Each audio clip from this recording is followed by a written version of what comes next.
We are. Awesome. And then we can go live on here. There we go. Nice. Let me see. That. There's this. How is everybody doing? Nobody's here yet. But if you're watching the VOD, this stream is mostly, at least in the beginning, going to be about anime head lighting. We came in and took a bunch of photos. Look at this, chat. You ready for this? Boom. Boom. Okay. Fill light on. Fill light off. Yeah. Hey, Lexi, hey, Vico. So people always go, how bright should the shadows be? And I go, I don't know. That's up to you. Yeah. You have a fill light? How strong is your fill light? Right? This has a little bit of fill. This could just be black. If there was no bounce light at all those shadows would be black. But now I turn the fill light on. This is really common, by the way. You see this all the time in like anime illustration type work. Well, yeah, you were just pulling one up earlier by that one artist. Yep. Where is it? Hello, Taz. Hello, Twilight Sparkle fan. Love it. There it is. We literally were just covering this recently. Like you can see this lighting right here. Obviously, I have it on the opposite side. Boom. Boom. There's the light on the nose. Here's the side of the face that has the fill. It's very theatrical designed lighting. But I literally just did this today. I actually set up the cameras and lights. We got this whole recording studio, this photography studio back here, right? I got my little camera right here. And I took this photo today. Took that photo up there. Yeah, so it's like just because it's an anime, like you're still dealing with 3D forms and lights. You're just kind of, you can cheat it here and there. But you can do that with realism too. Oh, absolutely. I've seen a lot of portrait lighting. I mean, it's all based off of real life, right? Like when we were looking at portrait lighting setups, it's not real people. But we did it with anime heads, and it works just as well because it's all in 3D. Yeah. So let's go ahead and ping the server. Anime head lighting lessons. Let's just say that. Yep. Send. How's it going? Fico, Lexi, Gavin, Taz, Hello. Mio, Twilight, Sparkle fan. Nice.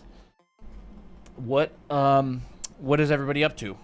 I hope that you guys are having a good... It's already the middle of the week. That's crazy. It's already Wednesday. I thought that today was Tuesday. Time flies. I know. Time really does fly. Absolutely flies. Hey, Dahlia. Hey. Oh, I spent a really large part of the day taking reference photos of these heads. I need to, like, shrink this here. I feel like I'm drawing way too small. No, I'm not, actually. There we go. I think I found a fun way to talk a little bit about, like, lighting heads. And it's on, like, the phases of the moon. See, look at this one. Ooh. We got blue. We got red. Red. Green. Green. Yellow. Yellow. I took a whole bunch of reference photos. Here's like our Rembrandt lighting, but except our shadowed side is filled with red, green, blue, yellow, red, green, blue, yellow.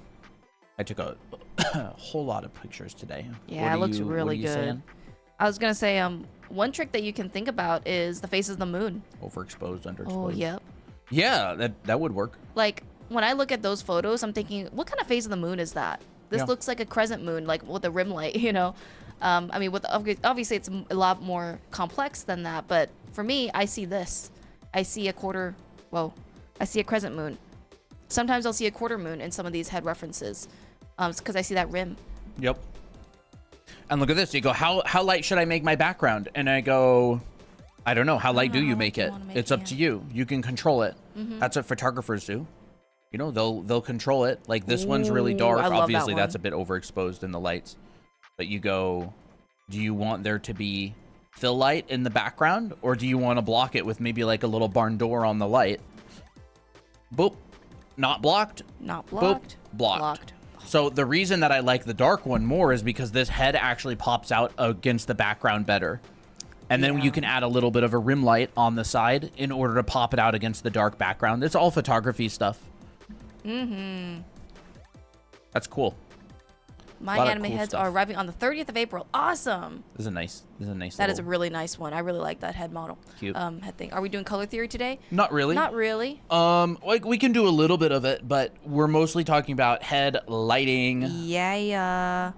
Do you guys teach how to draw characters in Western style, not in anime style? We mostly focus on foundation. Yeah. So we don't like today specifically. We're kind of teaching the forms of the anime head. But most of the time, we're focusing almost purely on foundation. So, light, color theory, perspective, figure drawing. Figure drawing, proportion. So it's not, most of what we teach is not anime specific. But today we are doing a little bit more anime specific, just because it's fun. It is fun. Just started today. What is the first thing I need to do? What do you mean by started? Do you mean like you just started drawing today? Just keep drawing. Draw whatever you want. Yeah. Nala says, I just got your class today. Yay! Oh, awesome. Yes, you can DM me for the watercolor stuff because we're still running that promotion. Can't wait to see it. Can we get a quick recap on how to draw the head? I have a video on that. Like how to draw the head in 15 minutes. But, I mean, because we're covering like how to shade it, I could talk a little bit about the structure. Like what I focus on is sphere and muzzle. So like there's two parts. There's like a sphere, and then right where this starts curving down, you get a little bump, and that is that like lower mouth area. You can simplify the head like this, and of course like there's other stuff like the side of the head and stuff, but you know, I think for now you can focus on these main forms and just draw them in different angles. That's how I would start with the head. And this is the exact same method as I used with this one right here. Stumbled on something cool. Awesome. Welcome. So yeah. Lighting that head right here. What? Nothing. I'm just kind of thinking. I like the dark. I like this one. Do you want this one or do you want that one? I think I'll go with that one. This one? Yeah, it has more detail in it, so we'll do that. Let's put her in a little background. What are those bright rim lights coming from in one of head pictures? Which picture? Which one? Because there's a lot of pictures. I've kind of been like going through them pretty fast. Are you doing colored lights like the blue light short video, or does this apply to all colored lights? We can talk a little bit about colored lights today. We got a lot of different stuff. We've got some stuff like this. We have a lot of stuff. Oh, also, I took a bunch of videos as well, so we could go through. Oh, yes. Like, check this out. Oh, come on. There it is. Look at that. that. So I actually took videos of 360 rotations of these heads with different lighting as well. So you can see, like, this one has a rim light. There's, like, blue with a rim light. We also got the same thing in red and green, purple. Here's, like, a purple one. You can really see how those shapes get formed due to the light hitting the head. Like that. Where did you guys get those anime head pictures? I took them today. We took them today. These are our reference models, by the way. We sell them on TikTok Shop. We make them in our own home. We modeled them ourselves in Blender, and like we did everything from start to finish. It was actually really cool. We modeled them from complete scratch. Printed them in our own house ourselves, and then lit them and took videos and pictures of them. So everything start to finish is what happened in our own house. Yep. You know, talk about a grassroots movement. Yeah, exactly. We're married. So yeah, when I look at that image from before, actually, you want to switch it to that? Yeah. I'm looking for like, where's the light coming from? There's like a primary light, which is that like really bright one on the right. And then there's a fill light. So in my brain, graphically, it goes like this. So here's my sphere, and then my shadow looks like this. Let me see here. Now it's going this way. But of course, like there's other things that are affecting it, like bounce. So to me, this shadow is actually much lighter. Where did you guys get those? Oh yeah. We made I'm just gonna look at chat stuff. What is the best thing to learn when you want to improve with drawing? Probably foundations. Like that's pretty much the thing. I mean, you definitely want to learn to draw regularly, I would say. Yes. Are you guys animators? No, we don't animate. No, we don't animate. So this is my first step. It's like thinking in very simple terms, like low poly. And then afterwards, I'm like, okay, well, what else do I see? Well, this now turns into, oh, I see a little nose coming out. It's like a little form that has emerged from this point. So I'm like, okay, that's basically what the head looks like. See you, Dahlia. Graphic point. See you, Dahlia. Are you also showing it from different angles, like top, bottom? I mean, maybe later. Maybe later. I took videos and pictures of it from top and bottom. But I guess, I mean, Christina can only draw one at a time. Yeah, I can only draw one at a time. I wish I could have like 8 arms and draw multiple angles at the same time, but that would confuse you as well. No, we've never done art fight. No. The front angle one had rim light. Yes, I set up a secondary light, like kind of rear. Let me look for it really quick. You mean like this kind of rim light right here? Yeah, I've got a light in the front left right here, and then I've got a light on the right side. And the one on the right side is a much harder light, so it's like a smaller point light. And I bring it around so it pops the head out against the background. It's pretty common. I have a photo of how you did it somewhere, but I don't exactly remember. Oh, there it is. Like, this is what he did. He has a light coming from this way, and then he has a flashlight that he lights on the back, and so you can see that rim. That's how he gets that light. Although I didn't do it with the flashlight today. Well, no, but that's the concept. That's the concept. Is yeah. I use these little, so you can see that. These little lights on the stand. So, like, honestly, if you want to learn how to light things, it's a little bit of an investment. But if you really do want to end up working as a professional artist, I think it's 100% worth it to actually get a physical setup so you can light. You can light stuff. We're also going to be working on doing some primitive forms. Yeah. Coming in the near future. So, you know, we got like cylinders and cones and stuff that we've made, and we're going to light those from different directions and probably teach rendering using real references. Yeah, that'd be so cool. That'd be so cool. So this is why I mentioned like the moon, the phase of the moon. Like this to me is like a crescent moon on the other side. And then most of this is filled in shadow, but instead I'm going to lighten this shadow area just by a little bit. So like all I'm doing is I'm taking this light area and I'm filling it. Oh. And now we see a lot more. So it's like, oops. This. This. Yep. So when people ask like, oh, how dark should the shadow be? Well, what mood do you want? Yeah, it's like, how dark do you want it? Because we can take a picture with fill light and less fill light. It's like, I took 2 photos. One, I turned the light down, and one, I turned the light up. And that's it. So it's like, people always ask, like, how dark do you make the shadows? How bright is your fill light? How much bounce is going on? What's in the environment? It's all affected by the environment. Yep. You know? It's like, boop, boop. Which one do you want? This is really common, by the way. Like, this one you see all the time in illustrations because you can tell it's lit, but you also can tell that where the shadow is. So they've kind of like compressed their value ranges, their value groups. And this works the same with hair too. Like, let's say if I want her hair to be darker, well, maybe, I mean, the value structure will still stay the same, but maybe the light won't be as powerful. Although I like it when the light is pretty powerful because it's easier to see, but you know, we'll kind of play with this for now. And then afterwards, you know, you think simple and then you think complex. Now, where are things like, you know, where's the core shadow? Where's the harder edges? In fact, I need to make this background way darker to pop around a little bit more. The thing is, it's like, if you want it to be darker, it can be darker. If you want it to be lighter, it can be lighter. Exactly. Like, all you would have to do to make this background lighter is just get another light and shine it on the background. And then you'll see... Where was that video that you took where I was like doing the card? Yeah, I have it here. Here it is. Yeah.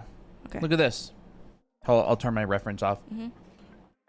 Dark background, light background. Dark background, light background. Dark background, light background. And look what I'm doing, Christina. I'm literally just doing that. See? Wow. That's crazy. They go, how dark should the background be? How much light is shining on it? You can change these things. This is like what photographers deal with. If you were to go to like a photography school, they would teach you this stuff. Like, I'm telling you, you are sculpting things with light. That is how this works. And so it's like, it's really, really, really useful to physically see this set up in person. It so and is. to physically do it. You could do it with a flashlight and just block it with your hand. Yeah. So it's like, how dark does Christina make the background? Depends. What's the value of the thing in the background? How much light is shining on it? What color is it? All of those things will change it. Like, maybe I want this to be like even brighter. but I'm maintaining the integrity of my lighting. Like, this is my light side, this is my shadow side. I'm not like trying to tamper with that. So like maybe I'll make this part just a tiny bit lighter and have like line work so it makes things a little bit darker, but I think that works well. Yeah.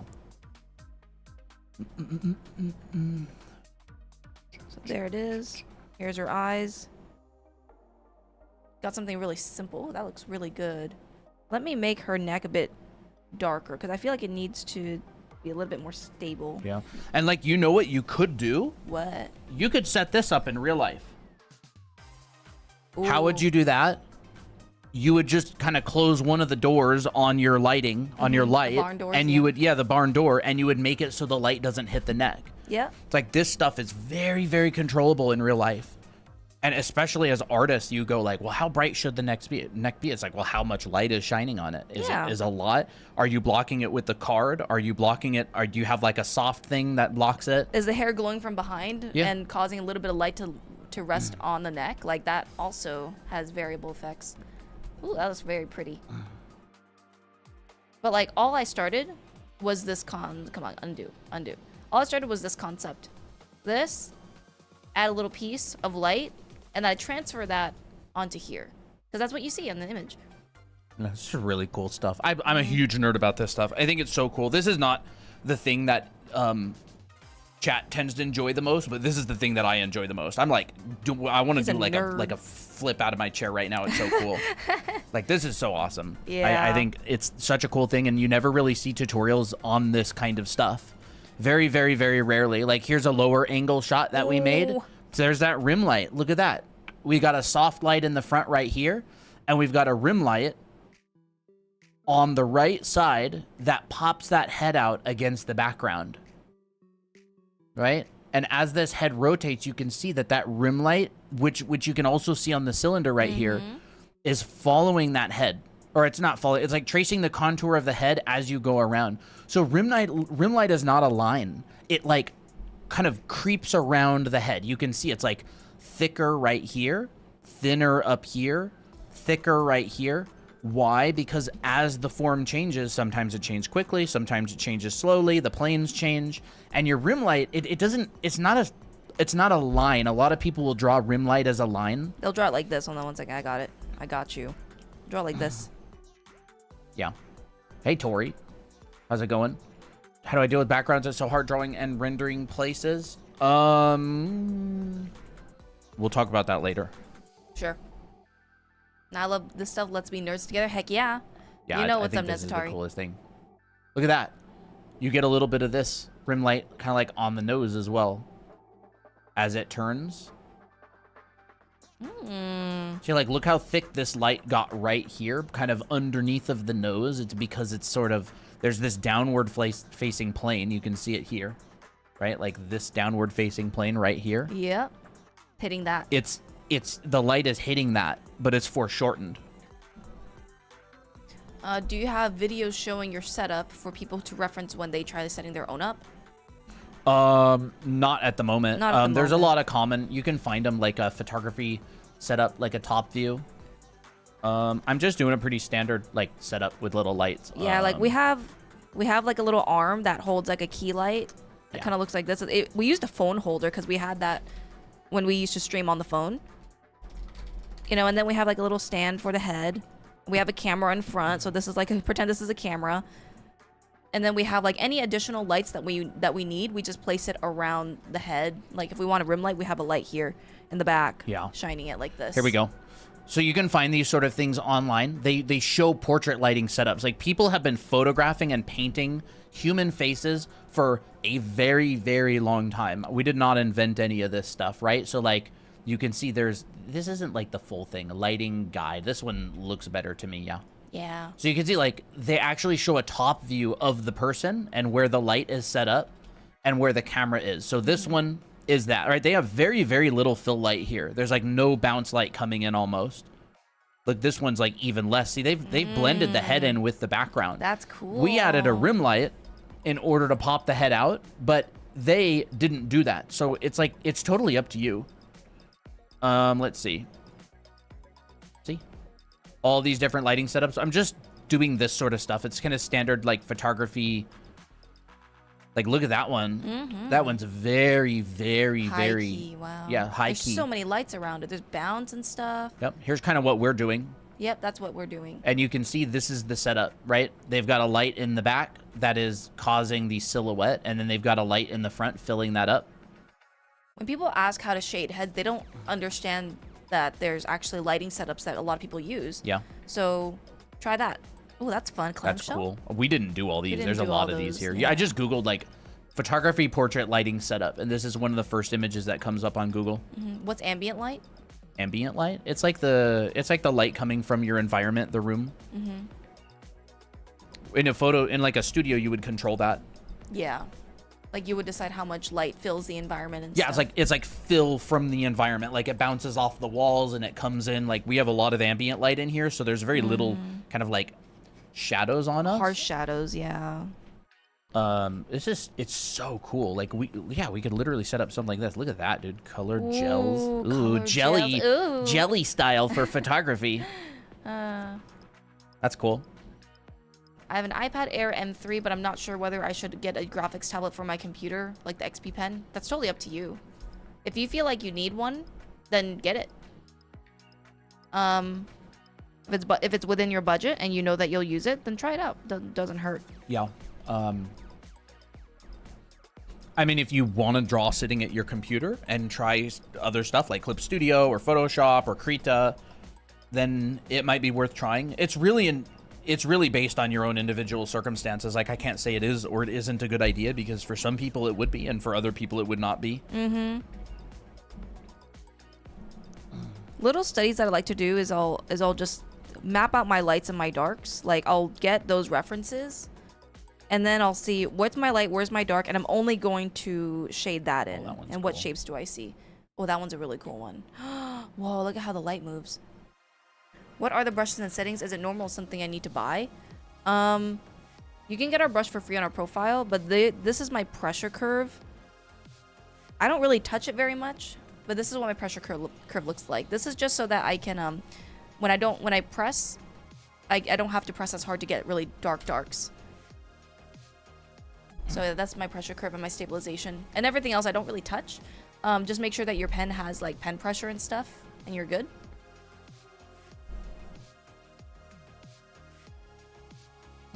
By the way, these heads are available on our TikTok shop. We sell them. There they are. These are the ones with the plastic eyes, so the eyes don't smear. Yeah. Yeah, they're sick. And you can set this up yourself. You can take pictures and reference angles of them and all that stuff. You know what I actually did to some of them? What? I drilled a hole in the bottom so I could put a tripod thing on it so I can move it around. That's cool. I don't have any sitting next to me, but it'll keep it in place. If you have like a little tripod with a mount, you can like have the head and have it at a different angle and it'll stay there.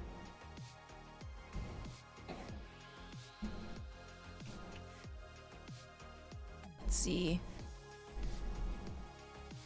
I just started drawing. Do you guys have any tips? Yes. What do you want to draw? Like, I would say if you just started, just draw a lot. You know, it doesn't really matter like the best way to do something. Sometimes just go for it and then see if you like it. Yeah, we've actually never covered this on stream before, I don't think. No. This particular stuff. Like we've talked about lighting heads a little bit, but we've never gone in depth with like references and lighting angles and rim light and all of that. You are seeing, chat, the very first time we've ever covered this. Ooh, mysterious. Should I study shapes to learn how to draw objects and humans? What do you mean by shapes? Do you mean like box, sphere, cylinder? Because like if you can point and tell me what a square, a circle, and a triangle are, then you are ready to graduate from shapes and move on to learning about forms and perspective and stuff. I mean, most schools, they will start you straight off in form drawing. Like most design schools, week 1, you're like starting to learn perspective. You can pretty much start there if you want. I mean, you'll get a lot of mileage just as you draw. It's like a lot of those difficulties get solved as you practice. It's like if you're going to a school that teaches foundation, I would really recommend, or not if you're going to school, if you want to learn how to, draw interesting and good-looking and believable things, I would definitely recommend learning foundation. Yes, we teach foundation. We have a school for it, and we teach lighting. Colton teaches the lighting class. And we take you through a whole curriculum on that. One thing I would recommend when you're practicing lighting is drawing the planes, because when you're like lighting heads like this, now you can figure out like, oh, so this plane is lit. Like this right here, if I were to draw the, if I were to light the head with this setting, I'm thinking, oh, okay. I'm going to mark in red. Okay, this side is hit with light, and I can clearly see which head plane it is. Okay, this side is hit in light. Oh, okay, that makes sense. I bet we could find one of those. Yeah. Well, it's facing the The far other way. side, but that's exactly what's happening. Yep. I bet you I could find one of those somewhere. It's probably...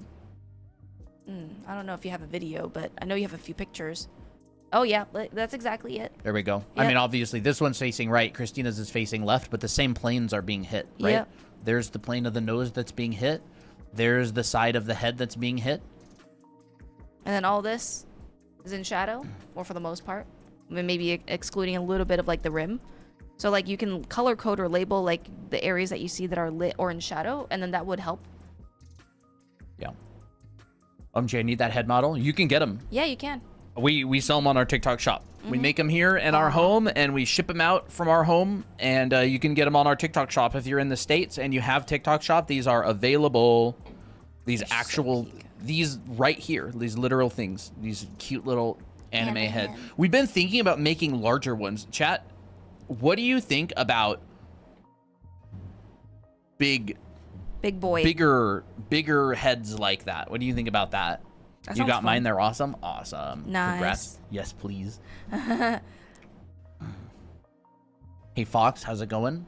Hey, yo. How do you stay focused and remember to practice to draw a lot? I set up my environment. Like, I have to draw because that's what we do for a living now. So, like, I have always had ADHD my entire life. As a child, as an adult, how do I get myself to practice drawing? I set my life up, so I have to do it. And that's how I solve that problem. It's kind of hardcore, but it's like, With guarantees. if you set your life up in a way that forces you to do it, then you do it, even when you don't want to. That can be a good and a bad thing. Yeah. Like, if you don't want to do it, kind of sucks because you have to do it. If you do want to do, if you know you should do it and you don't want to, that's like perfect, right? You're like, I don't want to do this, but I have to get up. It's like you have to go to work. It's like, ugh. Yeah, it's kind of like that. But then when you're at work, it's not that bad. Yeah, that's very true. I would learn to render primitive forms and know what those look like, because heads are primitive forms. So if you know how to render a sphere and know basically the anatomy of the shadows, like, oh, here's your lit side. And I'm drawing really small here, so let me make this a bit bigger. Colton teaches the rendering and lighting in our classes, but I know a few things. You have your lit side, you have your shadowed side, you have a core, or like a terminator, and this is basically where the light stops and the shadow begins. Generally, it's kind of dark because maybe there's a bit of bounce, there's a light, and this part generally gets a little quite dark. If you see a bit of light on the dark side, it's called bounce from the ground. So the light hits and bounces up, and then you'll get a turning edge sometimes, depending on the material. Yeah. But like it's nice to add it. You'll see it in cylinders. This is very flexible, by the way. Like, this can be controlled to an extreme. Photographers do it all the time. You can add a bounce, you could add a fill light, you could add bounce, you could add rim light. Like, there are a lot of ways that you could do this. You could stick a piece of paper here. Oh yeah. And that could bounce light into the shadow, and the shadow would get lighter. Like, this is very, very, very, very controllable. But these are kind of like the basic principles of that. You generally have a lit side and a shadowed side. Yep. And you could get, like, there is a separation between the lit side and the shadow side. And then a lot of the time you'll get bounce light, and that describes the shadow side, and you'll get a highlight. Now, whatever your camera is exposed to will also affect that. Are you looking at the lights, or are you looking at the darks, right? If you're overexposed, it's just like you're going to look at the darks. If you're underexposed, you're going to look at the lights. What? Yeah, show what the overexposed picture looks like. I I don't know where that is. Oh, it's in photos. You can keep doing Oh, your yeah. thing in the meantime if you want. Yeah. Yeah, like, this is an overexposed image. You can see that all of my lights are blown out. They can't see the whole thing. Yeah. They can't see it because it's this dumb thing. Yeah. There we go. There we go. Right, you can see all of my lights are blown out. They're completely white, but if you go into the shadow, you see that there's actually quite a value range in the shadow that we can work with. Right? This is very overexposed. And then if you go to something that's like underexposed, you can see all of this is dark. It's completely black. And then in the lights, you're actually getting a lot of description. So when you're doing your art, think about like where do you want the bulk of your value range to be at? Do you want it to be in your lights or in your darks, or do you want to kind of split it and go lower contrast with it? Yeah. Right? This one's kind of split. You have like some information in your lights, you have some information in your darks, but you can see that overall it's like low contrast, like much lower contrast. Yeah. You'll see, and what helped me a lot was trying to find the graphic read. Like, oh, here's this shape. Here's this shape, and this blends into this shape. And then this is left alone. And then sometimes you'll see like little triangle here. And it looks like a face because it has all the shapes needed for it to look like one. Yeah. There's a little bit of color theory.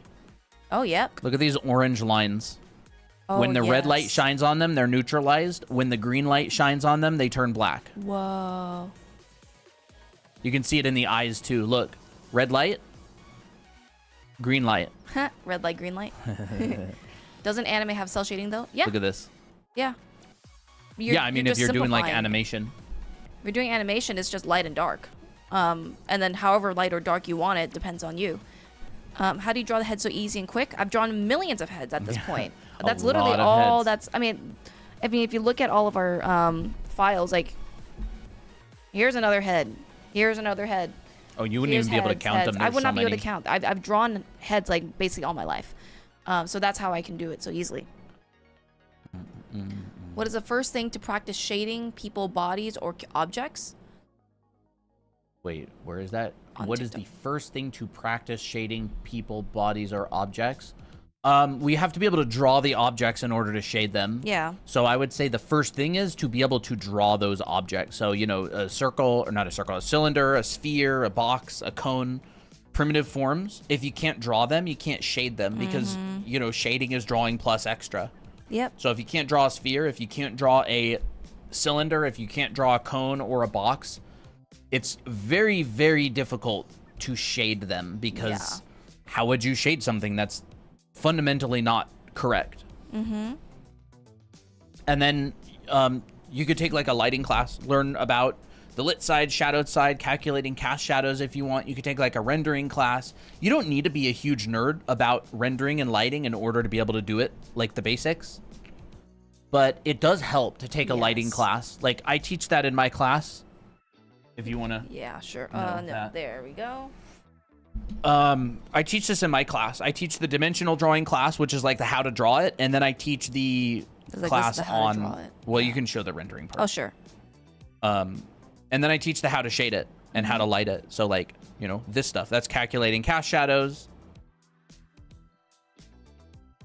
There's more stuff there.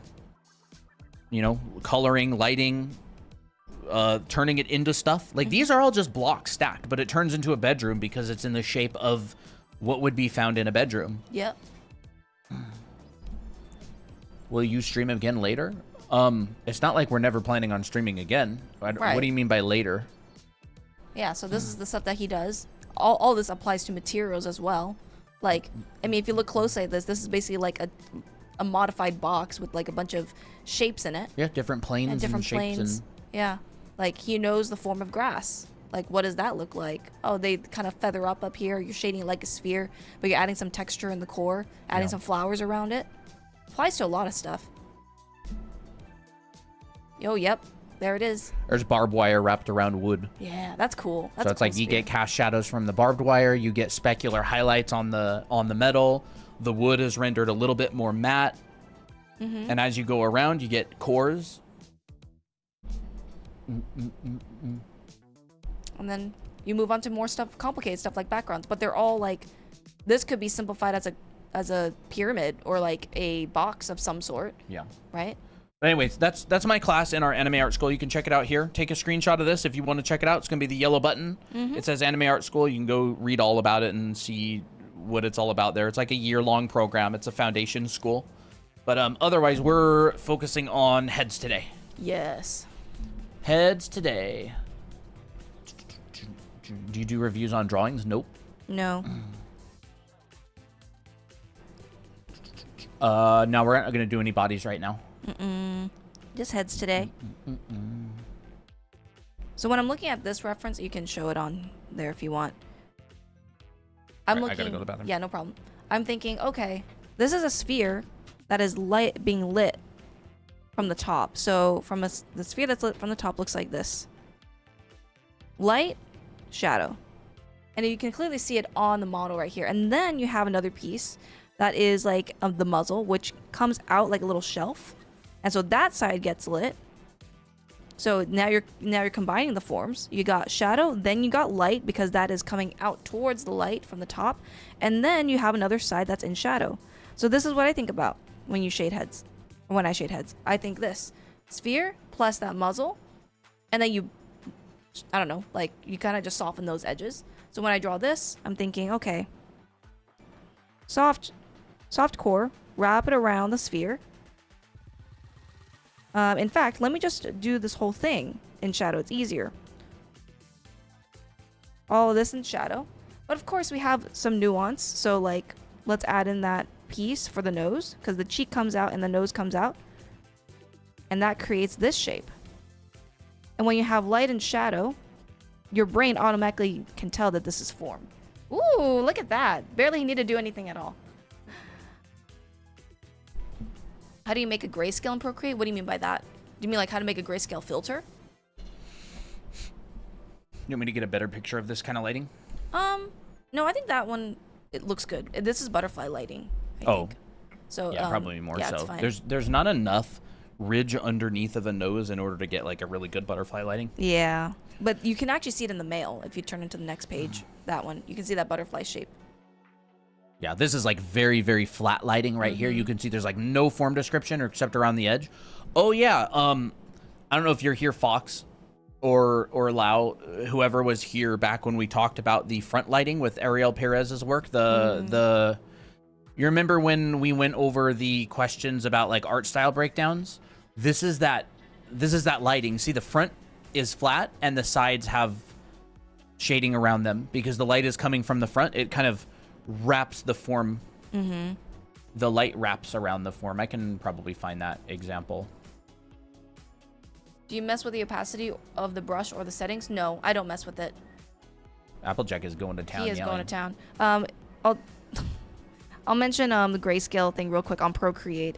This is what I do. I just fill the whole canvas with black, and then I turn it to a different layer mode. So I turn it to color or hue or whatever, and it turns into black and white. Now you can't really see any color in here in general, but you can see that it's changed. Actually, you know what? Let me just add a color. Let's do red. You can see it's gray, turned into gray. So if I need to check my values, I'll just like switch this layer on and off. So maybe that helps. I do it quite often when I do studies like this, and I need to check my values, but like instead of seeing the color. All right, you can see it here. Ooh. Here's that work by Ariel Perez, and you can see that everything, he's using the same lighting as this figure right here. It's front lighting, so the center of forms are lit, and when the planes turn away from us, you can see it actually gets darker. You can see it on the cheek as well. It gets darker. So you can see right here, center of the form is lit, gets darker as it wraps around. This is front lighting. This is the same as that the piece that Fox had right here. Except they're kind of simplifying it more.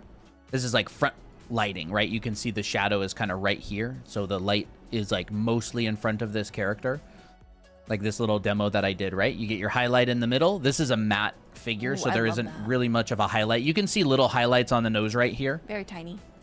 But you can see that as it wraps around, you get shading. And so as it wraps around, you get shading.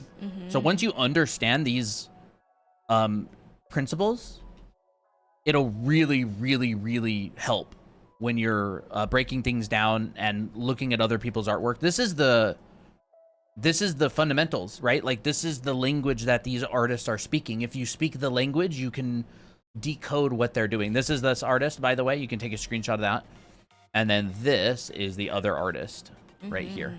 You can take a screenshot of that made this one right here. How do I work with Grayscale? I don't really get it. Do I have to study values for it? Grayscale is values. Grayscale is values.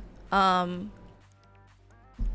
mean, understanding that there's like a range, right? Like, let me think here. I remember when I was in art college, one of the classes had us do this. Cold Cases class. He had us do like a little palette of grayscale of 1 to 10. 10 being black. This is not it. It's kind of hard to do it with this brush. I'll just do it like this. Yeah, you do it like that. You just go like, this is how I usually do it. Do it. Like that, Okay, yeah, that's perfect. It's that's bad, perfect. but it's enough for that now. works. That works just as well. And so he had us paint like little squares from 1 to 100. Oh, sorry, not 1 to 1 to 10. So what is 1, 2, 3, 4, 5? I mean, if you divide this in half and this is 10, this will be a 5. This would be a 1, which is like pure white. 10 being pure black, and then you basically just like take little steps. This So, is like, butterfly. Oh, that is butterfly. Yes, that's butterfly. 6, 7, 8, 9, etc. And then, you split the values so that you can tell which one is which. Like what looks like a 20% gray versus a 30% versus a 50%. And then you basically do a bunch of studies. So like when I'm looking at this reference right here, it's pretty light. It's pretty low contrast. So like my value range will kind of be around here. My darkest being maybe like 6 or even a 5, because it's not pure black, right? So that's what I look for. I look for my value range. What is the lightest light? What is the darkest dark? And what is in between? And then I make my piece based off of those values. That's how I would study Grayscale. I'm so lucky that I've come across your channel. You are awesome. Thanks. Very appreciated. Awesome. I'm glad to hear it. Yeah. Thank you. Yeah, like studying in Grayscale is great. It's really good. Like you just draw in black and white. Like that's Grayscale. If you're working with graphite, it's Grayscale. Yep. If you're working with something that does not have color, then it's Grayscale. You can move that down a little bit. Oh yes, there we go. And some people overcomplicate it, and that's just because of normal. Like when we look at things carefully, we want to try to capture all the detail, but our eyes are tricky because anything that we focus, whether if it's the eye, will make it hyper detailed. And then when we look at the nose, we're like, oh my gosh, I see this, I see that, and it becomes extremely overcrowded. So we have to try to like not see that. We have to be more bigger picture. By the way, one thing that we are working on with our channel is we want to be much less a tutorial channel and more like foundational, fundamental channel. Yeah. So like you're gonna see occasional tutorials from us, but we very, very, very rarely will make things like, here's how you draw this particular thing in this particular way. We're much more focused on like foundational concepts, like principles. Like we're teaching principles. Like I remember if anybody was here since the JP days, right? He's a chef. He teaches cooking. He's amazing. He was the head of education at Le Cordon Bleu for like 30 years. And we met him and he was recording classes online. And he would always say, we teach, what does it say? Principles, not recipes. Yeah. Like recipes are great. They're a lot better if you understand the principles. It's like tutorials are great. They work a lot better if you understand the underlying principles. And so Christine and I are very much focused on teaching principles, concepts, bigger picture concepts, like design or dimensional drawing in 3D or like lighting and how dark is too dark or how light is too light for this particular thing. Yeah. And when I'm shading hair, I'm using the same lighting. So like I know that there's going to be a lit side and a shadowed side, and it's going to be shaped kind of like a bowl. So I'm marking out all my shadows, and it's going to be circular because it's wrapping around a sphere. So it's like, it's all primitive forms. So here's my shadow. And you'll actually see a lot of people, like Asian artists or whatever, they'll start with, they'll start with like, let's say they have their piece of hair. They'll start with shadow, and they'll just like, generally, they'll shade it like this first because they are describing their light and their shadow, and then they'll go in and mix Yeah, a lot of questions or a lot of stuff. Oh, go ahead. After watching y'all stream yesterday night, I started practicing my perspective squares today. Nice. Awesome. That's great. Looking for that. I will say it's been easier since coming across you guys. Awesome. Oh, thank you. As in, like, the way that teachers make you learn to write and read, then you do your own. Maybe? Probably. Do you sell your brushes? Nope. You can get this one for free, though. You can get it right here. Take a screenshot of that, and you can go download the brush from there. You can also get it in our Discord server. That sounds amazing. I'm not sure what. Hopefully the principles thing. Yeah. How do you decide where facial features go? Proportions. Yeah, like proportions. What do you want the character to look like? I don't think we're really covering that today. I don't think we're really covering that today. We have a video on our YouTube channel on like how to draw heads in 15 minutes. Is there a certain age you need to be to join the Discord? Discord has a rule that you have to be at least 13 to have a profile. And Toby's here. Toby? Stinky little booty Toby, little dingleberry. Dingleberry Toby. Yeah, Toby has a permanent dingleberry, and if we take it off, he just grows another one. He grows another one, the next dookie. The next dookie. It is not for every drawing software. It is for Procreate. Anything that...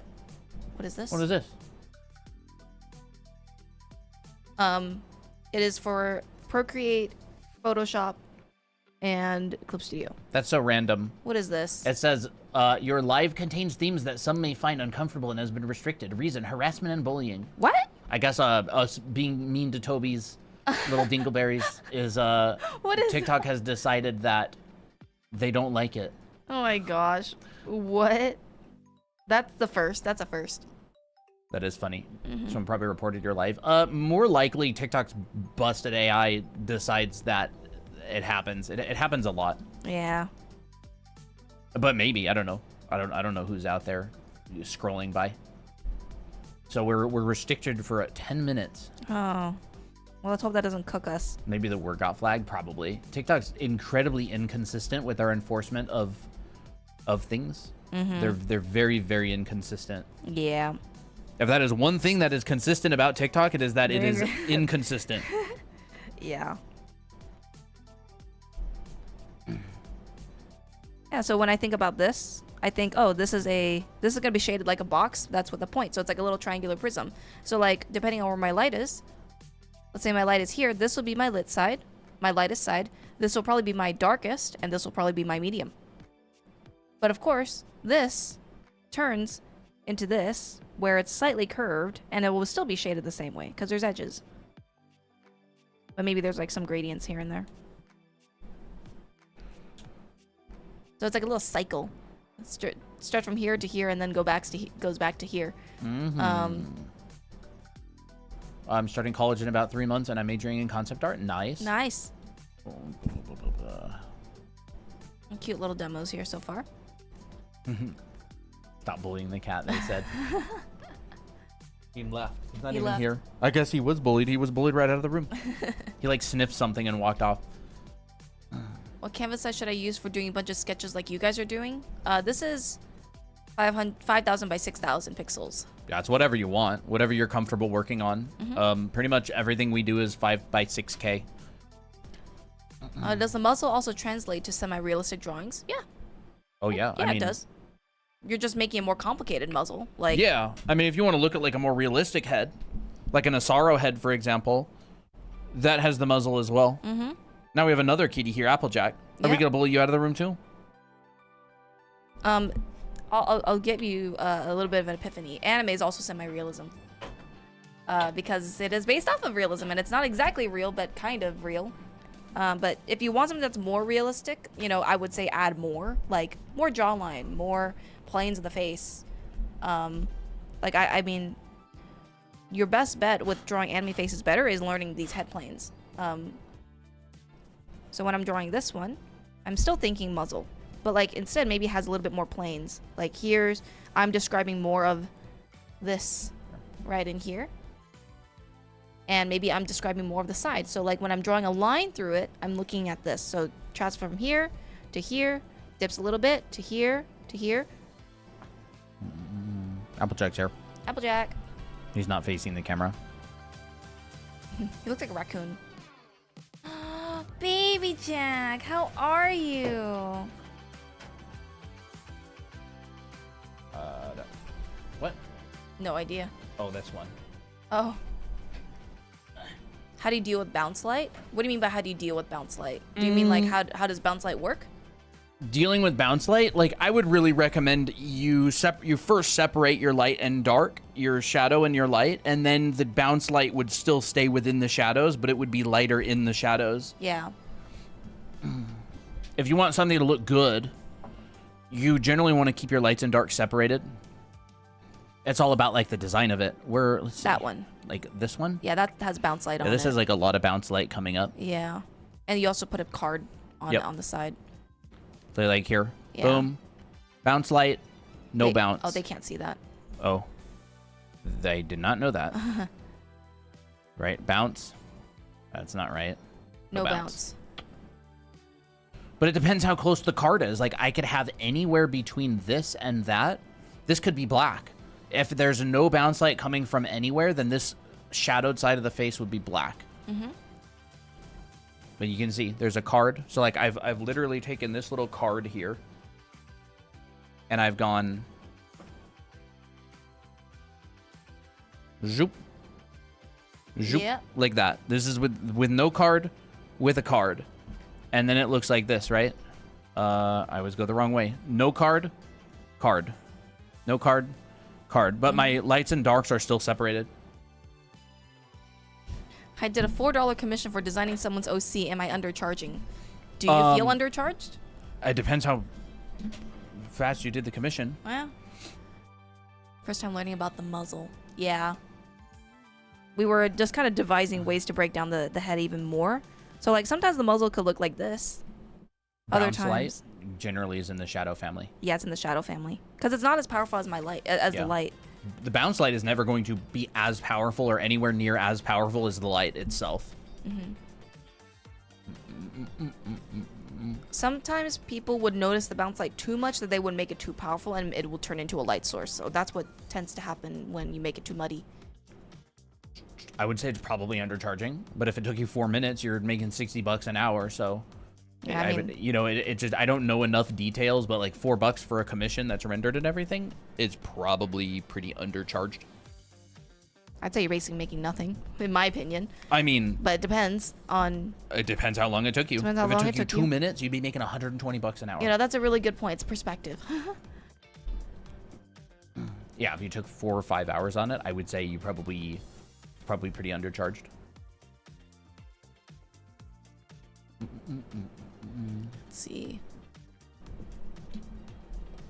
I smell litter.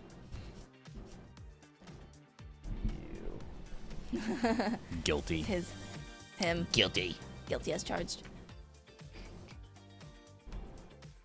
Bum, Let's see. What other stuff should I cover with this? I mean, being an artist that does commissions is a business. Like, you may start charging more and you get a lot less clients. So there's a way that you can offset that with more advertising. So say you double your prices, you have your clients, and you double your advertising, and then your clients are back to normal, and now you're making twice as much. So like it's a ratio. I almost think about it like photography. It's like ISO, shutter speed, and aperture. It's like, you know, how much do you charge? How much do you advertise? How many clients are you getting? It's like this ratio, this balance. Nope. I'm sure very few people here really know photography that well. Who here knows photography? Like the, you know, the Trinity. IOC, the ISO, the Who studied photography here? Anybody? It's like this, you know, this balance. I would say, Lau, if you charge a bit more, it's not like your whole entire thing will be, I don't know, your whole entire audience will disappear. It's more of like an adjustment period. Yeah, and you can test different stuff. Like you can raise them and then lower them. You can try stuff. Like that's actually one big thing is a lot of people are way too afraid to try different things. And it's like who's to say that your first guess based on a complete guess is the best answer? It's a very, very slim chance that the very first guess is the best answer, right? Yeah.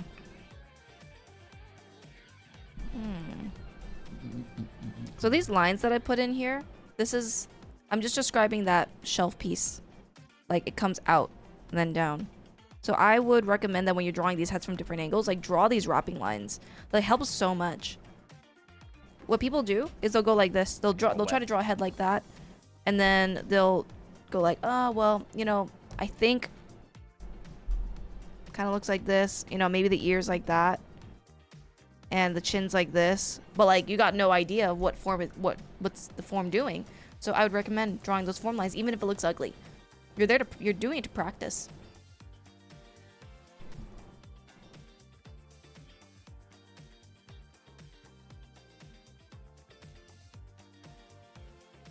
I had a lot of fun.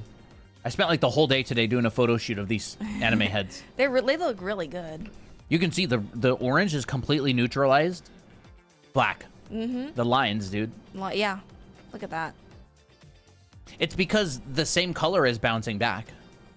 Like, the white is bouncing back the red, and the orange is bouncing back the red. Mm-hmm. But in the green, the white is bouncing back the green, but the orange has no green in it, so it's not bouncing back. It turns black. It's the same with the eyes. Ooh. Like, the eyes, the orange in the eyes will turn black as well. See? You can see it right here. It's like farming. dark. Oh, wow. And then you can see a little bit of orange. Why? Because this white light from this side is actually bouncing a little bit of the orange back. There's a gradation on the green, or on the of the white. That's cool. That is really cool. The logic. Yeah. And you actually see that in the orange light, or in the yellow light, the orange appears way more. The orange starts appearing again in the yellow. Mm-hmm. When you draw heads in perspective, do you draw the box the head is in? I've seen many artists use that method. You can if you want, if that helps you. Totally fine. You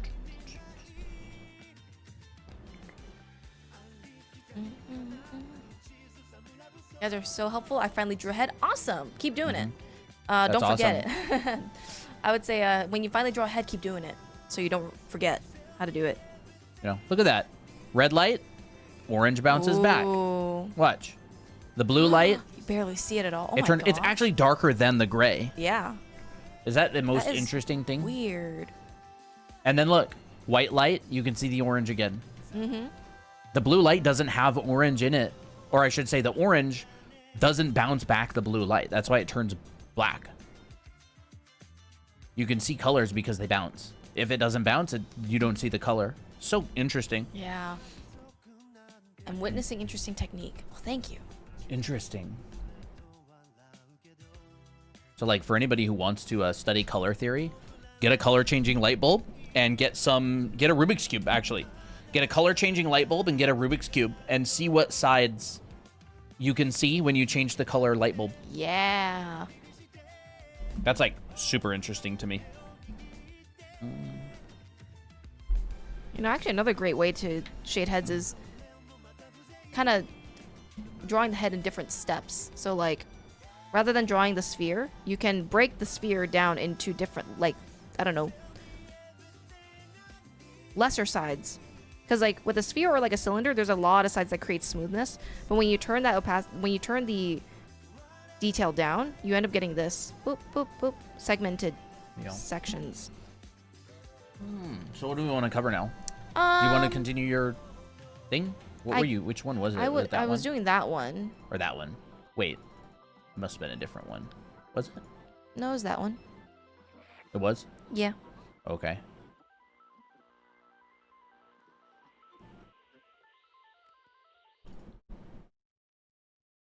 Yeah, looks good. Let's see. Let me make a new layer. Yeah, I use that one right here. Maybe I'll turn it to color or something. Let me merge all this. Crap, I forgot to put the light on the other side too. I should have shifted the camera angle to the other side. So we were looking, so we'd see the lit side of the nose as the foreshortened side. Duplicate. There we go. Let's try. Ooh, that's not good. You know what? I'll just keep it like this. I was gonna put some color on it, and I was gonna duplicate it, but You want to just make it bigger? yeah, I'll make it bigger. Well, yeah, it's pretty small. It's good. Where is this? little thing here. Do you prefer working on an iPad or computer with a pen display? Neither, actually. I prefer an Intuos style right now. This style, I prefer it now. Lately, I've drawn almost exclusively on that, and I think it's much, much more enjoyable to draw on right now. All right, so here's before, here's after. I'm going to add some color to this. Hopefully I get it good. Sometimes what I'll do is I will add a bit of tint. I will use color balance. Let me just keep... I'm going to duplicate this so I don't have like a weird background. And now I'm going to add some color balance to this. I'll cut this out. Ugh, every time with Procreate, it's a little bit annoying. Color balance. This part takes longer than the drawing. I know. So do I want to be purple or green or blue, whichever? What's that flavor?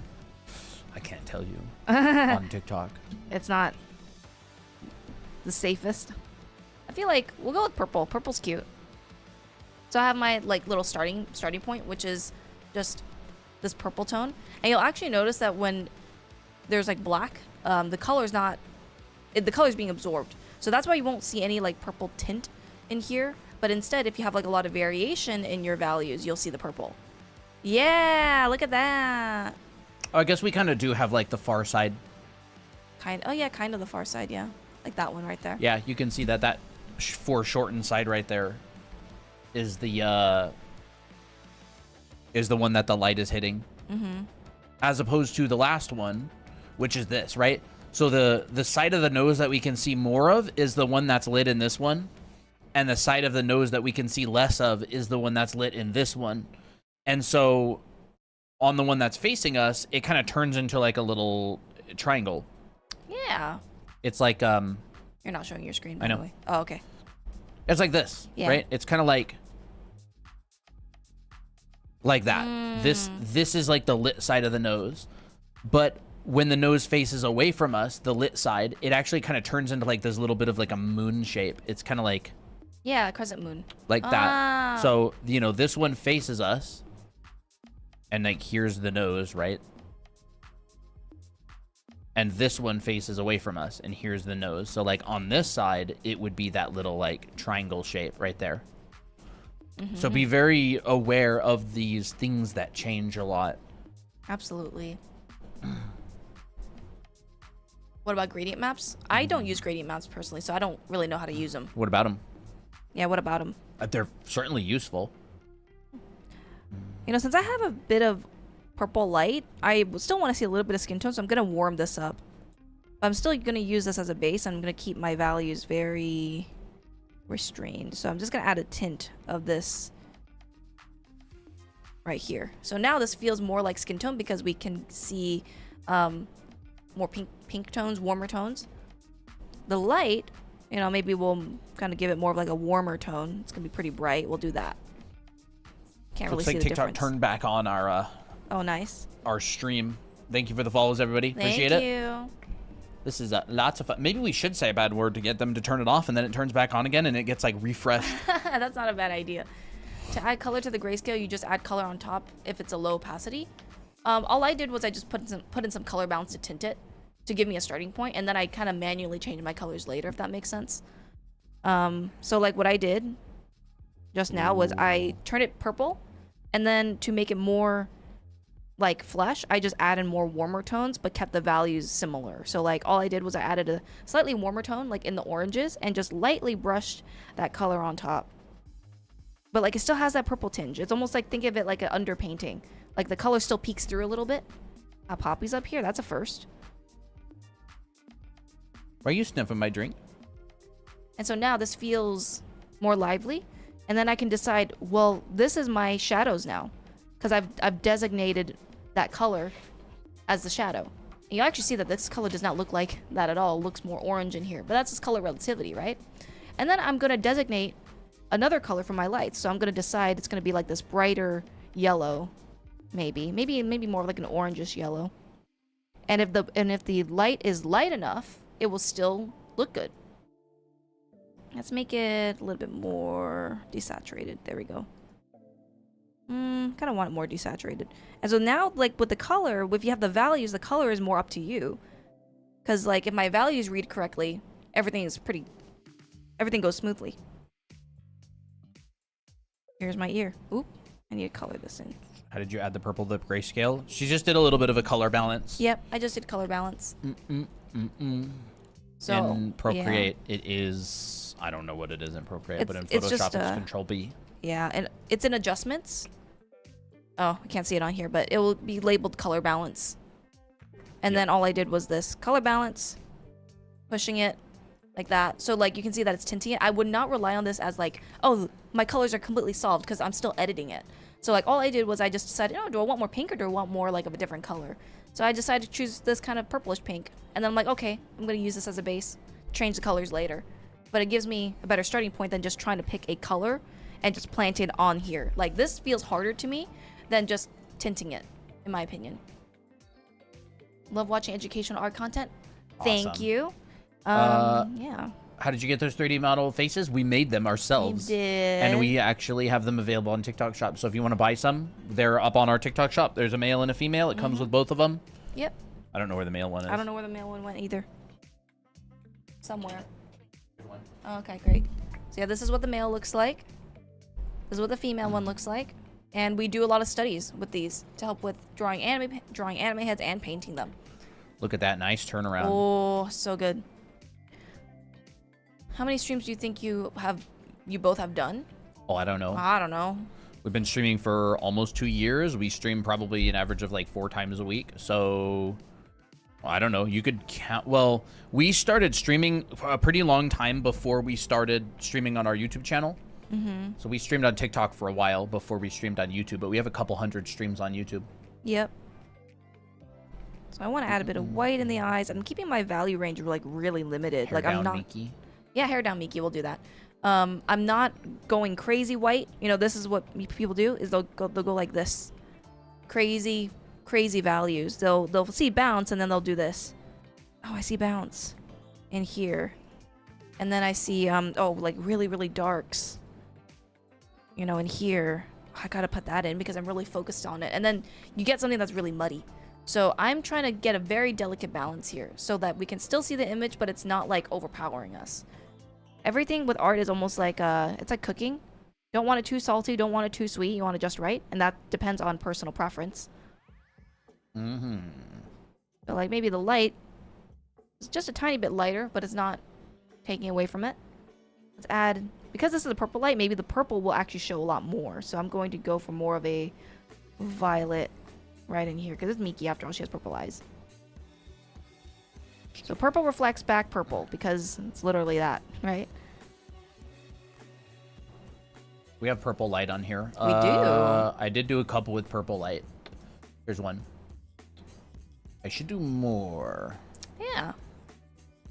I don't have the correct lighting angle with purple light, but whatever. We'll get the right colors. Yeah.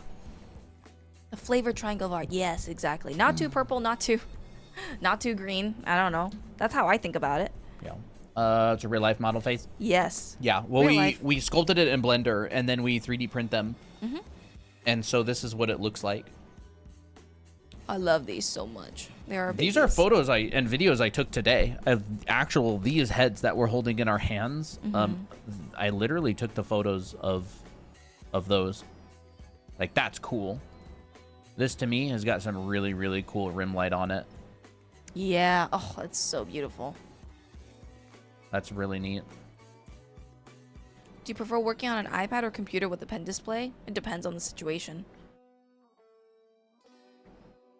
I work mainly on my display tablet just because I do that for work. But on streams, you know, iPad is great. Yeah. And like, red light is not that bright. Look, remember what we were talking about recently? If we turn this black and white, look at this. We've got this. We've got this. And then the rim light is this. So you can see that red light is just not that bright. Overall, not that bright. You can see, doesn't ever really get bright. But the red is very intense. So the red will kind of trick you. right? It'll trick you. The red is all the way up here, but remember, full saturation, full chroma red is not very bright. If you compare it to white, it looks like this. Yep. Right? It's like a medium gray. It's kind of like right. 50%? It's like right here. See? Wow, you just did that. This is what the red will do to your brain. It'll trick you into thinking it's lighter than it actually is. But it's actually just 53% gray. It's just about half. Blue is even darker. If you go to blue, look at this. You might need to move that over. Yeah, here's blue. Look how much darker that is. What's a value that's about this blue? Let's go right about here. This is a 28% gray. 100 being white, 0 being black. 28% is that blue. And that is full saturation, full chroma blue. If you compare that to something like yellow, look at this. We take that and make it gray. Right about... Whoa. Guessing those right values. about here. That is 81% gray or white, right? 81% of the way to white. This one is 28% of the way to white. This one is 53% of the way to white. So just remember, like when you're lighting something with a red light, it will only ever get 53% of the way to white, and until it kind of maxes out. Where can I find the head model like this? On our TikTok shop if you're in the States. That's where you'll find it. So you can go to our profile and press the little shopping bag and you'll see these on our store. I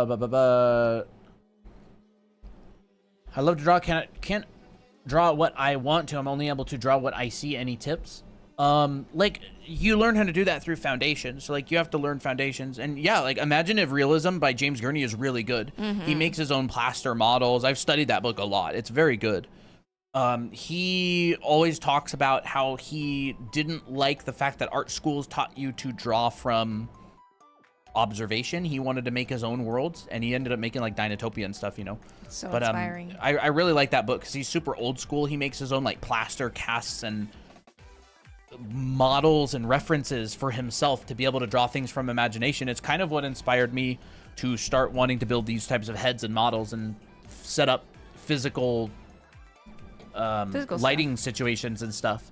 But if you want to learn how to draw from imagination, you need to be able to draw dimensionally.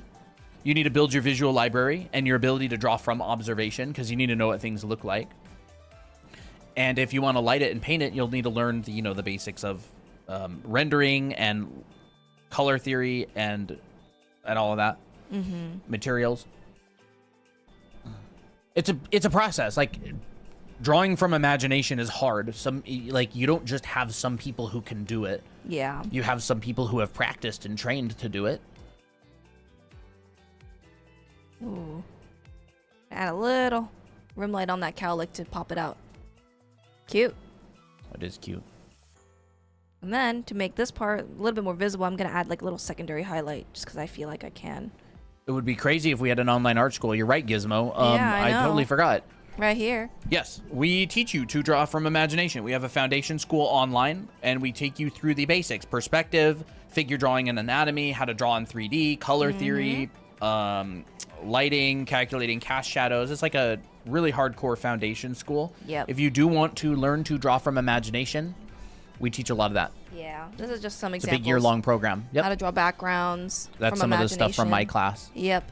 How to do still lifes. Still lifes is really important to find like color theory and how colors relate to each other.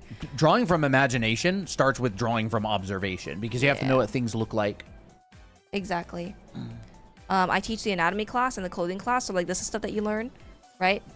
If you want to do characters later on, this is stuff that you need to do. Just have a general idea of how to draw this stuff. And I teach you how to paint bodies as well, in black and white, and then in color. We have a heads drawing class where you can make your own illustrations with portraits and stuff.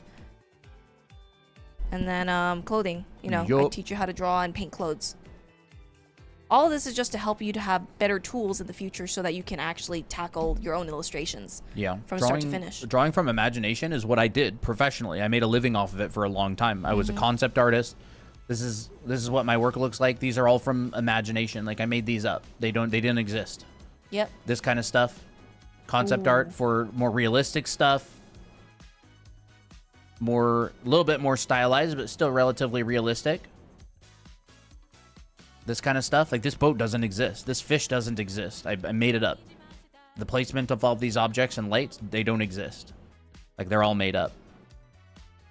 This, not real. Don't exist. I made it. I modeled it in VR first. And then I designed the boats. I looked at boats and was like, oh, that's kind of cool. And then made it up. So, like, drawing from imagination, you got to be trained to do it. Yeah. It's It's pretty not a talent advanced thing. skill. But yeah, I teach you what I know. Christina teaches you what she knows. This is our program. In our anime art school. Yep.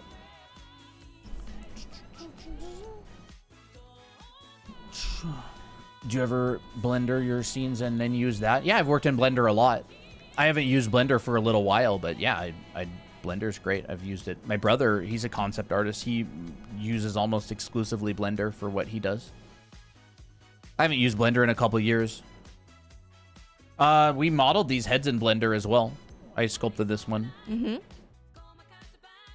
Blender's pretty good for sculpting these days. It's not, you can't compare it to ZBrush, No. but it's a lot better than it was. It'll probably be better than ZBrush someday.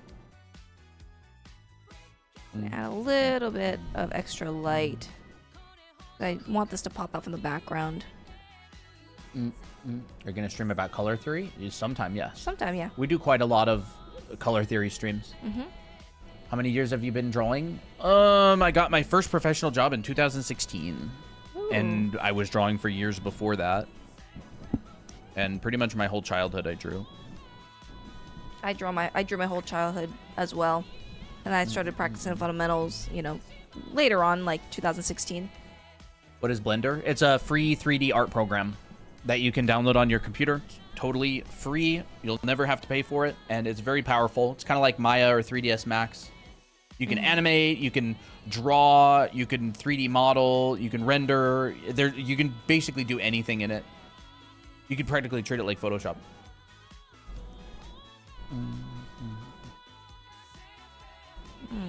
There we go.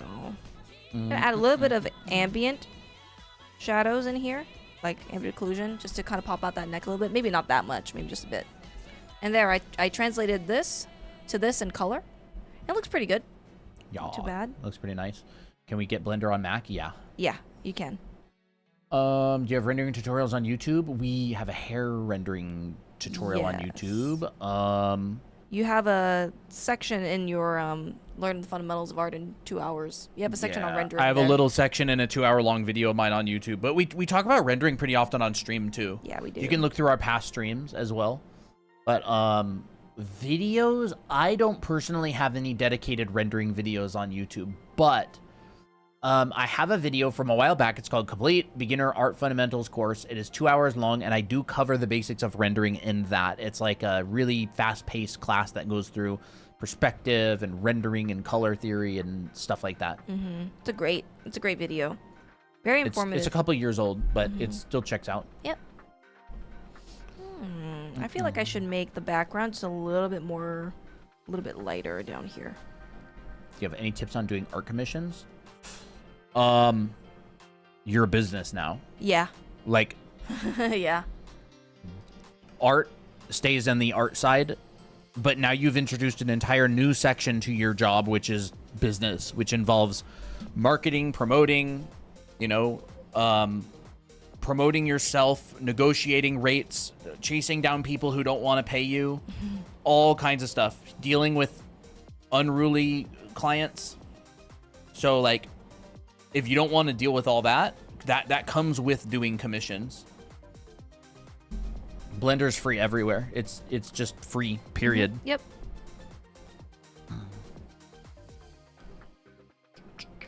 Here we go. Cute. Maybe I'll do another one. Quite like this actually. It's, maybe if I can cannibalize this, I will. For a short. Yes, you can find our VODs on our YouTube channel. Same name. They're all on like live stream section, and then we basically put them all in there. Literally just Google Blender. Yeah. Like that is, it'll come up. Like Yep. it's the first result. You'll be able to download it. It is as simple as BLENDER, 7 letters in the search bar, and you'll find everything about it. It's actually shorter to type that than the questions in the chat. Mm-hmm. Why does this keep happening? Duplicate. I want this to be merged with this. There we go. Let's see if that works. Okay, that works now. Maybe I'll do this red one. Sure. You want me to rotate it all or straight? Let's Straight's see. fine. Straight, yeah, straight could be fine. That could be really fun.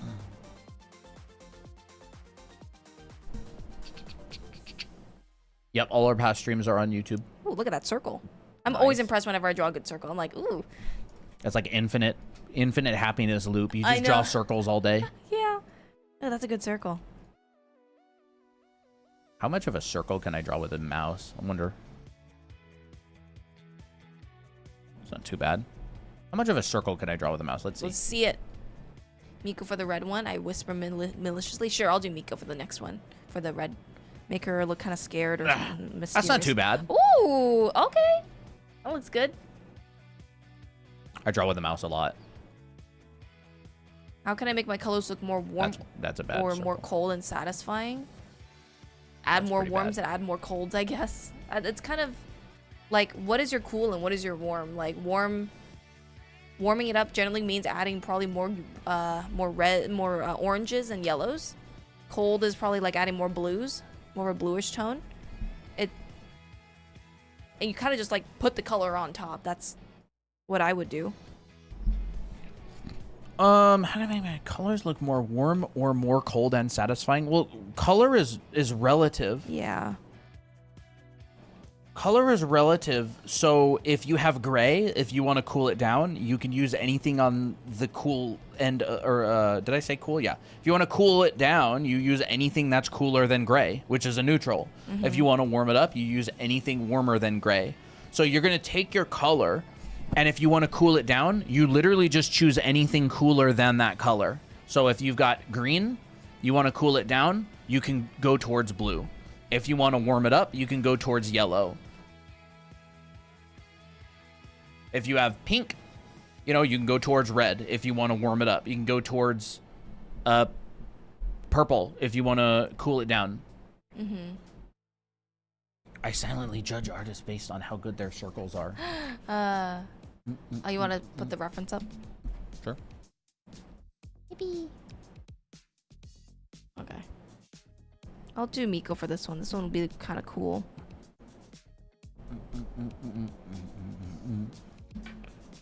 And remember, gray is a neutral. So if you're going towards gray, you're going towards the middle, like the neutral point. Yeah. Gray can be used in a lot of different ways. Like you can cool it down with gray. You can use, you can warm it up. Like if you take, I don't know, let's say really warm background, like reddish background. In fact, you can even see it on the reference right here. If my sphere is red, gray will look almost blue. Like, it's crazy.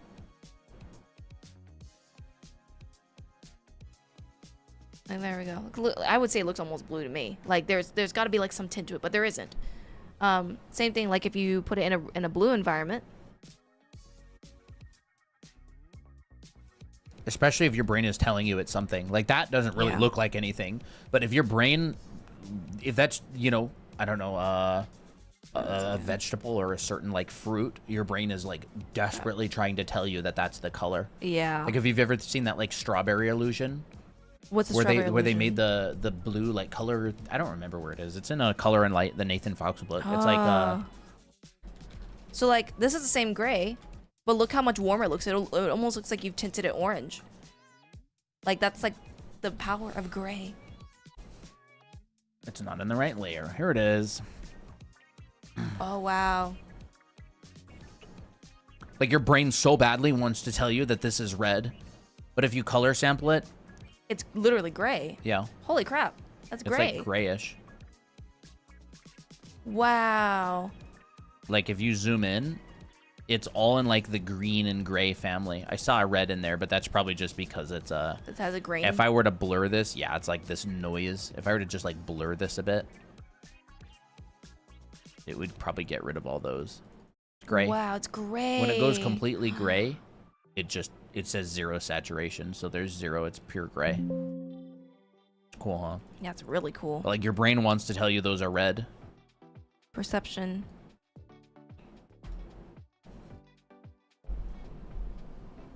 What the heck? Why does my brush feel weird? I guess this feels fine.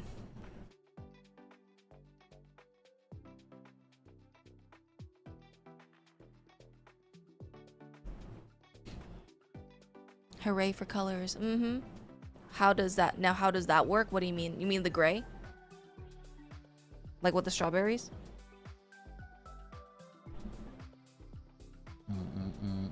Yes. It's the relativity of colors. Like, if you have one extreme, your brain like kind of balances it back in the other way. It wants to see something that's not there. Mm-hmm. I don't remember like exactly how like scientifically it works, but you basically have, what is it? There's like rods and cones, right? And when you step down, which ones are the light ones and which ones are the color ones, chat? Is it the rods or the cones? But anyways, like you step down on one end and your brain wants to push down on the other end to balance it out. I don't know. Like, I don't really care. Like, I like drawing characters and backgrounds and worlds. Like, I don't need to know about no rods and cones to do that. Yeah. That would be in like a psychology class or something, or Some kind of biology. yeah, biology or medical class or whatever.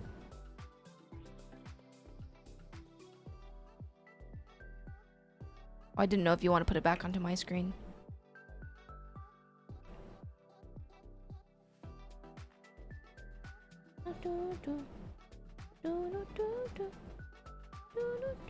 What? Oh, it's not on yours. Nope. I did not know that. Oh, no, it's Do fine. we want this reference still up? Yeah, I do. I feel like it'd be good to have. I mean, this is what I do a lot for studying. It's taking pictures, or Colton takes these pictures for me because he's really good at it, and then I just study him. That's it. What? That's so funny. Just that comment. Cut.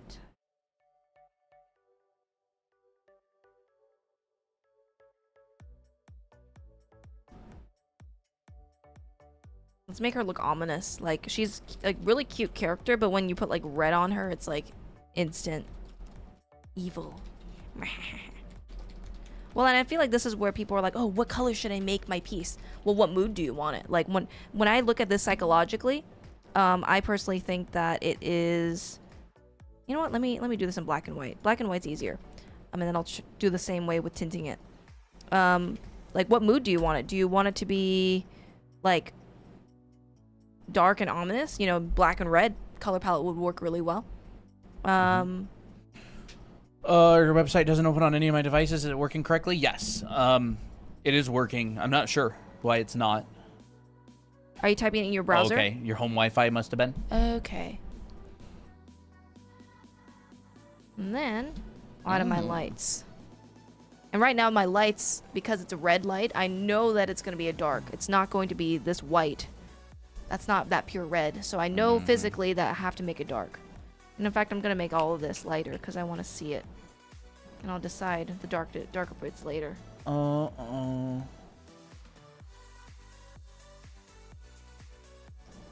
Hey, Moldy Jeff. Have a good night. Hey. What helps you guys draw in perspective? A lot of exercises. Doing lots and lots of perspective exercises. You get very used to it if you practice it a lot. People are like, oh my gosh, I'm so sick of boxes, blah, blah, blah, hearing about boxes. But it's like, at the end of the day, if you draw a bunch of primitive forms in 3D, you're gonna get way better at drawing perspective. Yeah. Assuming those primitive forms are practiced correctly. That is true. You know, but like, that's always the assumption. Like, assume you assume you do it correctly. It's like, say, oh, if you go to the store and pick up the cream cheese, that's assuming you don't crash on the way there. Like, that's kind of an unspoken. Like, if you practice drawing boxes and cylinders in 1, 2, 3-point perspective, like, the underlying assumption is that you're practicing them correctly. Like, the sides are lining up. You don't, like, not understand them at all. Yeah. Yeah. By the way, we do actually have a perspective class coming up. I totally forgot about it. Yes, we do. I am teaching a perspective class on Sundays starting June 7th on Zoom. And you can check it out here. yeah, you can check it out here. It's going to be the red button on our website, drawanime.com. It is going to be like our 4th term running classes. Man, we've run so many so far. Yeah, and it's always a really fun time. If you want to get better at drawing in 3D, at perspective, you want to understand that stuff, you can sign up. I'll give you critiques. For every single homework that you do, you're going to get a critique on it. There's lessons. You can rewatch the videos yourself. And yeah, it's fun. Live class. Take a screenshot of this for later reference. I love it when Colton teaches perspective. He's taught actually a few perspective tips, I think, yesterday, and it was really good. It was fun. We did talk about perspective yesterday. Ooh, and now I'm gonna add the tint. Just got accepted into art school. I'm gonna be using your lives to prepare me more. Awesome, nice. Look. What are you studying? Ooh, look at Miko. All I did was I just tinted it red, and it looked exactly like in the reference. Norway. Norway. Yeah. Anyways, so that's my starting face. Yeah. What school did you go to? Or Going did for you get 2D accepted to? animation. Nice. Awesome. That's fun. I don't know anything about 2D animation, but we do teach foundation, so Yep. you're halfway there. So I know that if it's in a dark light and there's like a blue, it's probably gonna be pretty black, but I still want to see a little bit of blue in here, so I'm gonna make it very subtle. And what does that even look like? It's just gray. That's crazy. This literally looks like teal to me, but it's just gray. That's insane. Why does it feel so washed out? Oh, there it goes. There it goes, yeah. It's because it wasn't adjusted fully. Yeah. Let's add a red highlight. Boom. Maybe a... There we go. That's pretty fun. Yeah. I'm gonna make this more intense. You're so cool, Gray. Yeah. Yeah. I'll be anything you want me to. Oh, that's so hilarious. I love that still. That's good stuff. Do you also stream on Twitch? Nope. Nope. No, we don't stream on Twitch. So I noticed that there's that core, that spherical core shadow on the reference. I'm basically gonna use the same shadow even for the hair, but I'm gonna modify. That's just a tiny bit. I'll go like this. Use a shadow to mold the form for the most part.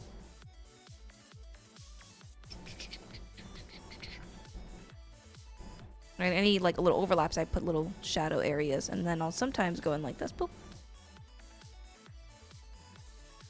There we go. Ah, pretty. How dare you call a person that has red light shining on them evil? So if I shine a red light on you, Tori, you're gonna be evil? Lau? I'll shine a red light on you. Would that make you evil? I also know that her hair is darker than her skin, so I'm gonna add a bit of darker shadows here. Do you guys do any realism or mainly focus on anime? Oh, realism all the time. We do realism a lot. A lot of my portfolio is actually realism. Yeah. Everything we teach is foundation. So like it all applies to regardless of the style that you're drawing in. Yep. Like this I could do with a realistic portrait. I would approach it the same way. Yeah, it's just a form that's different. Yep. You can see back what Christina did back. Oh my gosh, dude. I know. Where's your even like little clothing studies and stuff that you did? Here it No, the is. recent ones. There it is. There's one here. Like that kind of stuff? Realism. Yep. Realism. More so. Miko found that Miki gets more fan art. Let's see. Yeah. What I did professionally for a long time, when I did concept art, it was almost all realism unless I was hired on like a really stylized game or something. Here's realism. Yeah, this foundation, it transcends style. It goes beyond. Goes beyond the style. Perspective is perspective. There is no anime perspective. The only difference between realism and anime is usually just the faces and the rendering style. Yeah. Proportion is relatively similar a lot of the time, unless of course you're doing something like really stylized, like chibis or whatever. But even chibis a lot of the time are kind of like kid proportions. You're usually just messing with the proportions, kind of exaggerating the colors, and maybe cell shading. Yeah, like that's realism. Very stylized like realism. lighting, Yeah. but realistic proportions.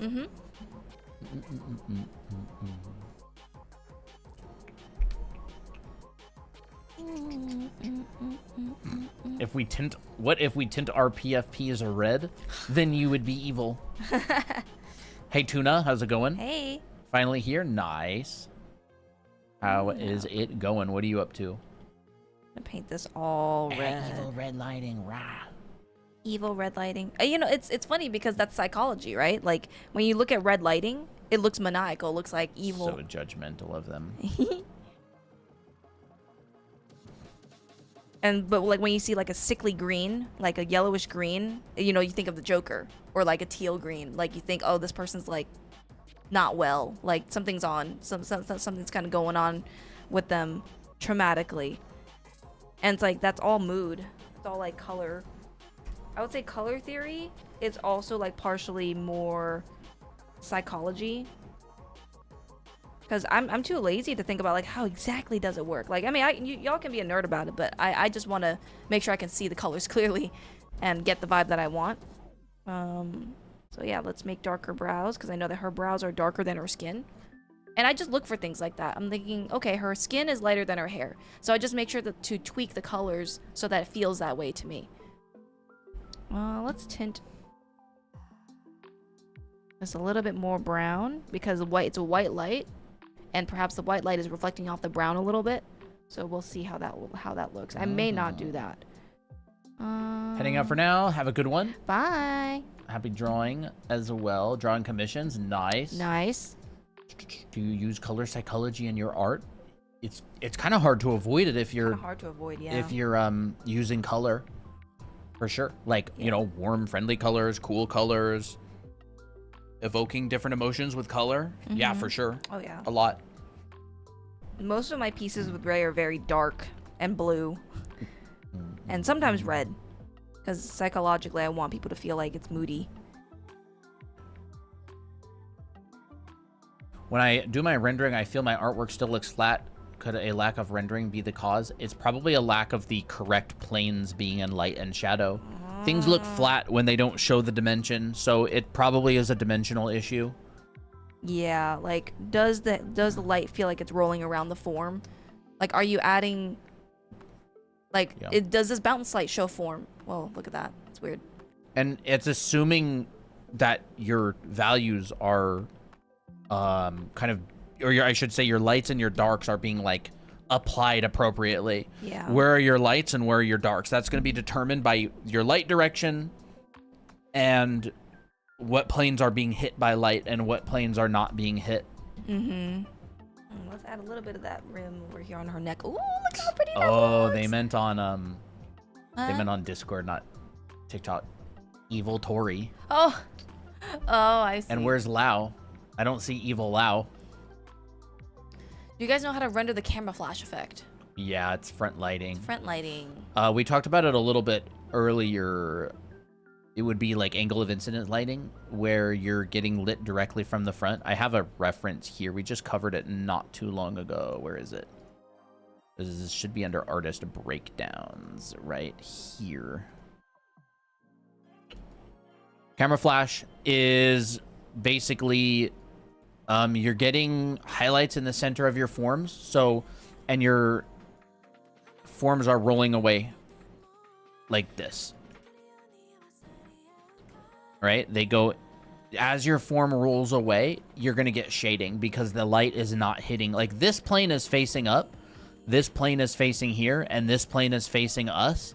So the planes that face us, because we are the light source, right? The camera is the light source.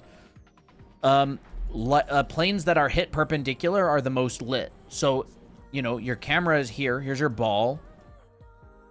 And your camera is, let's do it in a different place. You can remove the reference image if you want. Oh, this? Yeah. Here we go. Just so it's easier to see. Here's your ball. Here is your camera. Here is your camera flash. Your light comes out, and it hits this ball. This is the most lit. This plane is not very lit, so the faces that are facing up get darker because not as much light is hitting them. And so this artist right here, Ariel Perez, here's his name. You can take a screenshot. Does almost exclusively front lighting, like camera flash.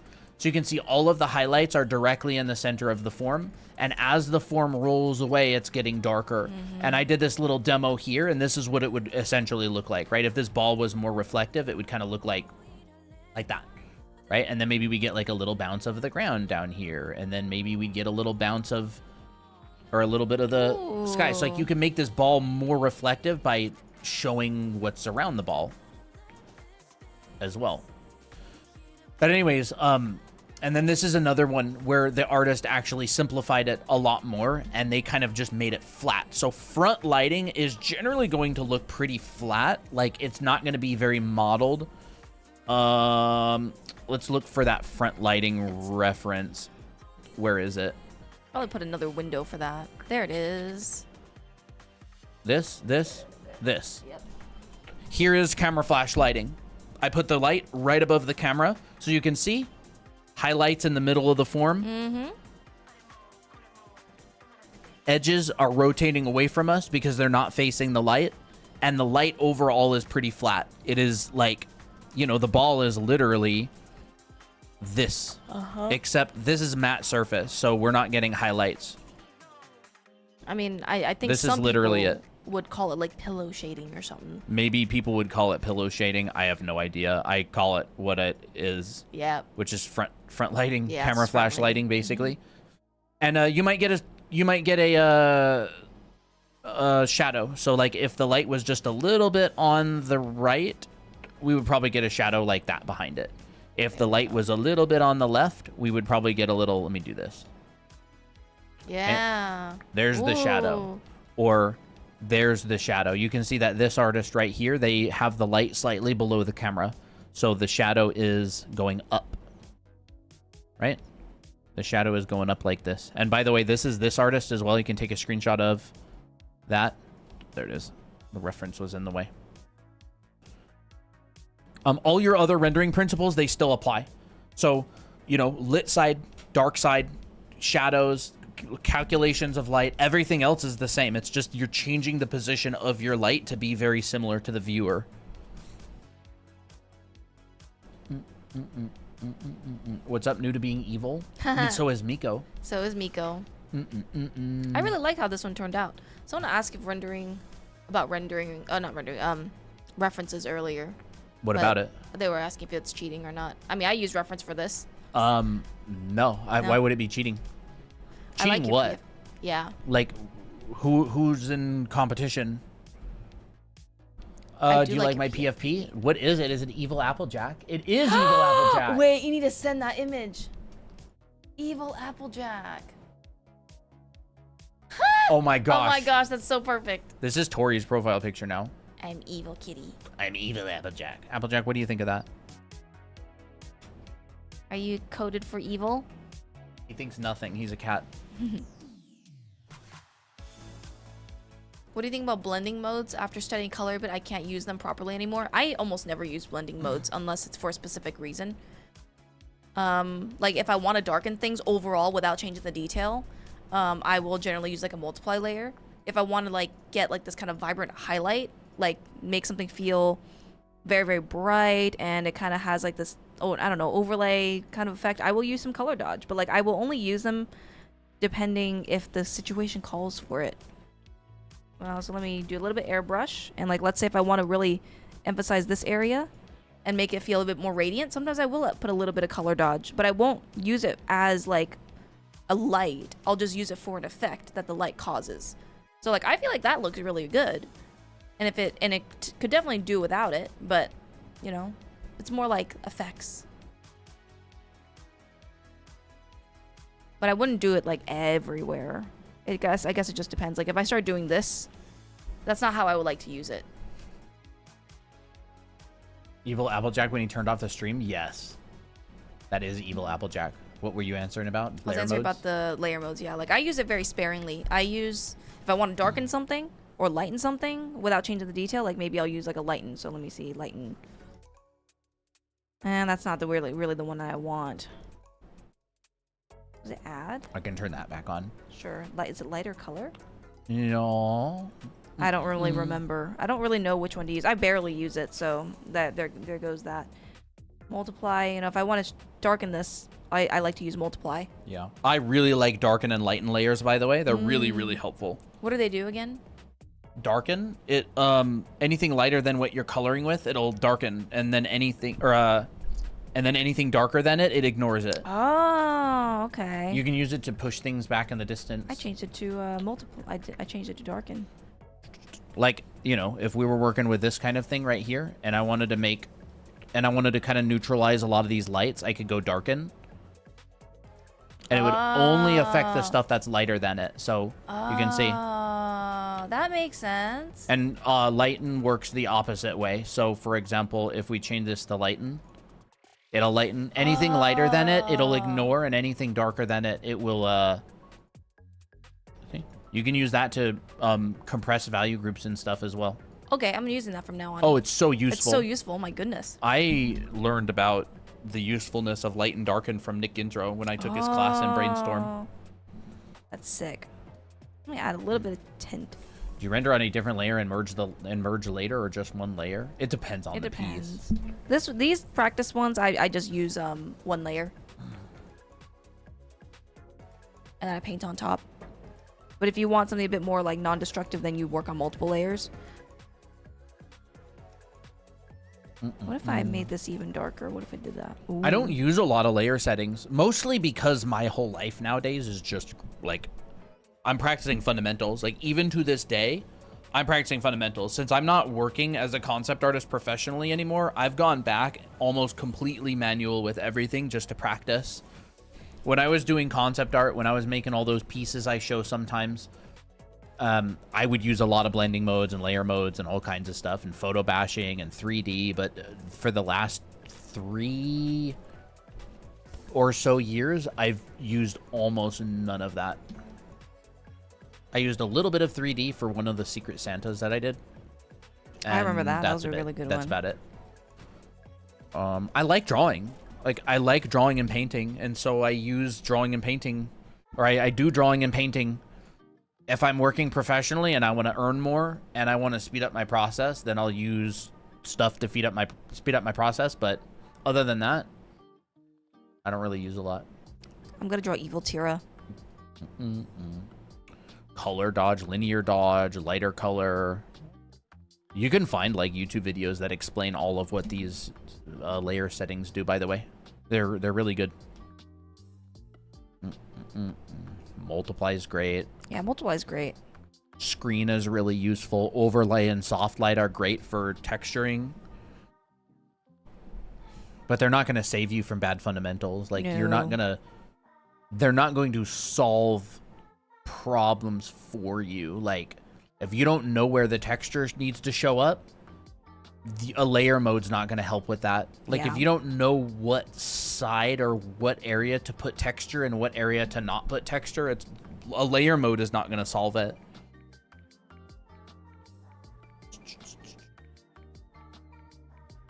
When I draw, it unfortunately becomes super messy. Any way to avoid? Try to be a bit more conscious of your strokes. Like, sometimes the messiness comes from, like, you just don't know where to put it, so you just kind of like just put marks, and then it just makes things messy. So I would say, you know, what is the purpose of this mark? Can you simplify a line into like one line rather than doing this and erasing over and over again? This takes a lot of time. Yeah. That helps me to make things a little bit cleaner. And of course, like erase areas that don't really matter. Like if I have like a lot of guidelines that's distracting me, I just erase it.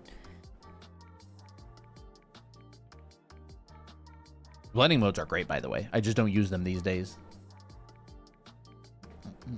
You can also make like a cleaner pass. Like, you know, you can draw a really, really rough version, put another layer on top, and then just draw a cleaner version. Still keep it sketchy because you don't want it to like become a stiff line work.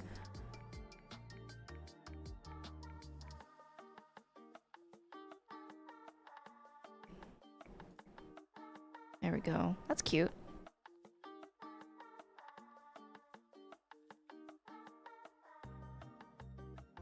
We're probably gonna get a Measy comment at some point. Whenever I draw Tira, everybody's always like, "Oh my gosh, Measy!" I don't know who that is. That's from Alien Stage. Oh, that's why. Yeah, that's why. Fox was just asking about the Baba Boss song earlier. You asked for it and it came up. It delivered. Epidemic delivered. Tira. Is she gonna be evil? Yeah, she's gonna be evil. With evil lighting. Yeah, with evil lighting. With the same lighting Wait, scenario. what if you did like an evil version of all the characters? That'd be fun. Ooh. Too bad Miki is not gonna be evil this time. Sure. I'm evil Miki. Let's do it. Ah, what time is it? Hour 50? Yeah. We'll probably wrap up soon. What did everybody think of that? It was pretty fun. It was fun. What a sick collection of references we got here. I'm so excited to actually, like, you know, put these up.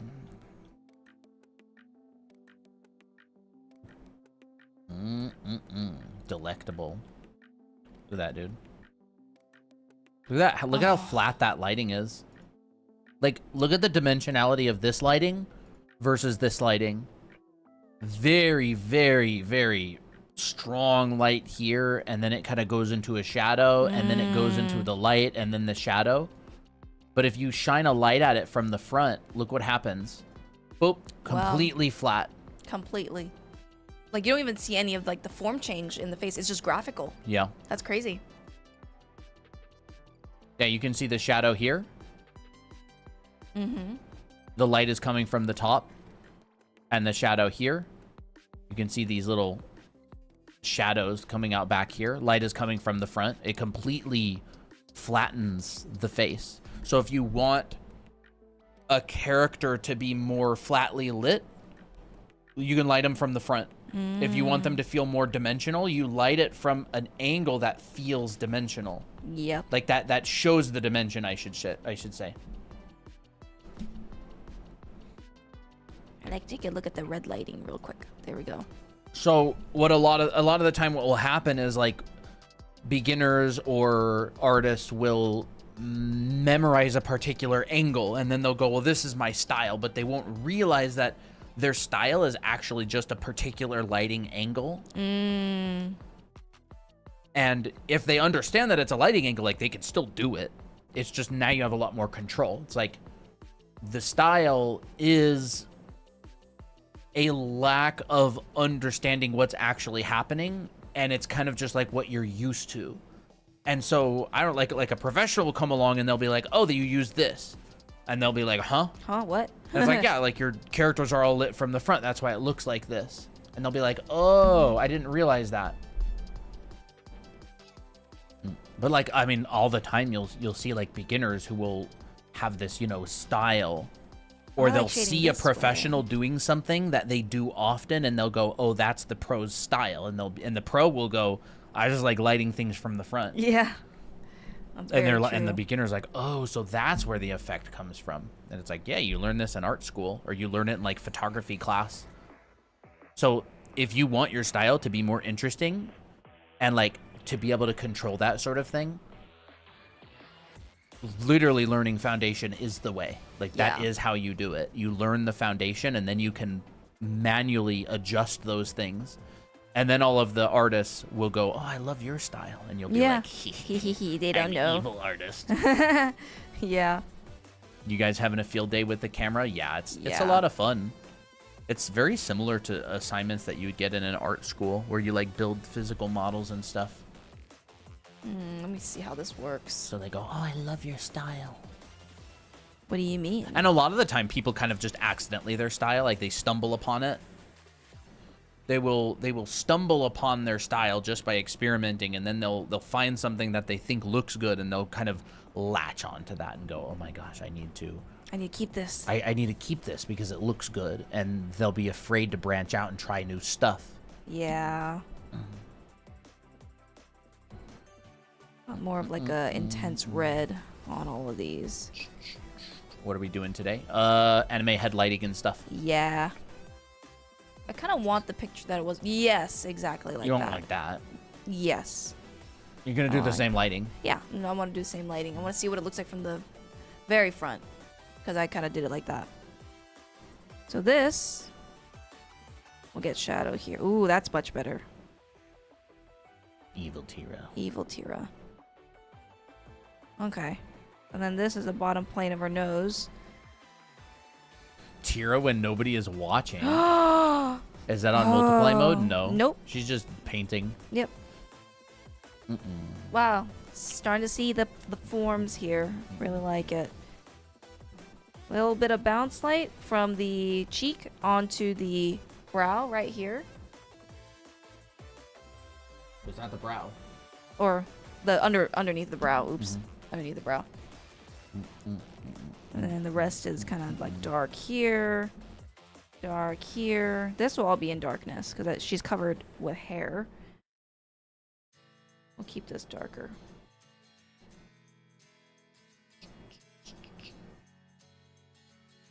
Does the head go all the way around, or is it flat on the other side? What you mean? What do you mean by the that? model, the model, the real model? Huh? You mean like? What This? do you like that? These are available on our TikTok shop, by the way. Yes. You know, you can go get them there. Get a little. Get your own reference and make your own reference models and in your own lighting setups, and people will be like, Yup. "How do you render How so do you- accurately?" How do you draw heads so well? How do you know where the light goes? Look at that profile picture, dude. That's funny. How do you know where the light goes? I study it. I don't want the volume up. Okay, I need. Mickey is never evil. Sometimes she might be a little bit evil. Oh yeah. You know, a little bit evil. Honestly, this kind of look on Tira is really cool. Dude. Evil Tira. Evil Tira. Highlight in the eye. That's ooh, a little bit too much. There you go. So there's Evil Tira for the most part. I need to fix all this part, but there we go. I don't know if we'll see that red, or I don't know if we'll see that that blonde. Probably not. That's funny. Huh? Tori says, "You guys just be selling anything." Reference. Yes, an art educational channel selling art educational resources. Who would have thought? Oh, yeah, exactly. Who would have thought? How could this happen? This? Fix her. I can fix her. Toby's back. Toby. I'm not going to insult you this time because you're going to get us demonetized on TikTok. Come here, baby. Let me take care of you. Let me take care of you. I got you. Ooh, let's add a little bit of darkness in here. Generally, So cute. there's gonna be some darkness in here. Lau, how do you feel about Evil Tira? Baby Toby, you want to get? Whoa. He doesn't want to flip. Come on, come here. Hi, baby He's so Toby. Hi. You're such a cute little manju bean. Good boy. I feel evil. I think he was playing with Poppy. Oh, he was. It looks like. Yeah, so there's Evil Miko, Evil Tira. It's been a while since we've seen Toby. Yeah. Dude, so much cat hair in there. Yep. Crap. Toby. Yep. There we go. I think there will be some of this white hair. But yeah, we can wrap up after this if you want. So chat, Christina and I are gonna do a draw me stream. And every one of the heads is gonna be drawn amazing, except for some very obvious issue. Like one of the eyes is like way too low or way too high. We're gonna need your cooperation. And we're going to chat. need your cooperation because we're going to completely ignore it and act like the proportional issue does not exist. And I think it would be really funny. We 100% want to do that. Every single, like, draw me, except there's one glaring issue with every one of the heads, and everything else is phenomenal. It'll hurt your souls. It'll hurt your souls, but you're going to have to cooperate. And we're going to have to gaslight the people who are new into thinking it's correct. And they won't be gaslit. Rage baiting, yeah, it's going to be funny. And it's going to be one of those crazy streams. So mods, you might have to lock in because it's going to end up probably being one of those crazy streams where there's like 1,000 people. Yeah. Or nobody joins. I don't know. Who knows? Well, we haven't done a Draw Me stream in a very long time. So who knows how it'll do, but I'd be laughing my off. Yeah. So chat, you're gonna have to. I don't know when we're gonna do it. Probably sometime soon. It might be. It might be kind of like this silly little thing, and we most likely won't stream on YouTube because we don't ever do Draw Me streams on YouTube. We'll sometimes do like brain rot streams on TikTok at night or at random times. Perfect eyes, but the mouth is by the nose.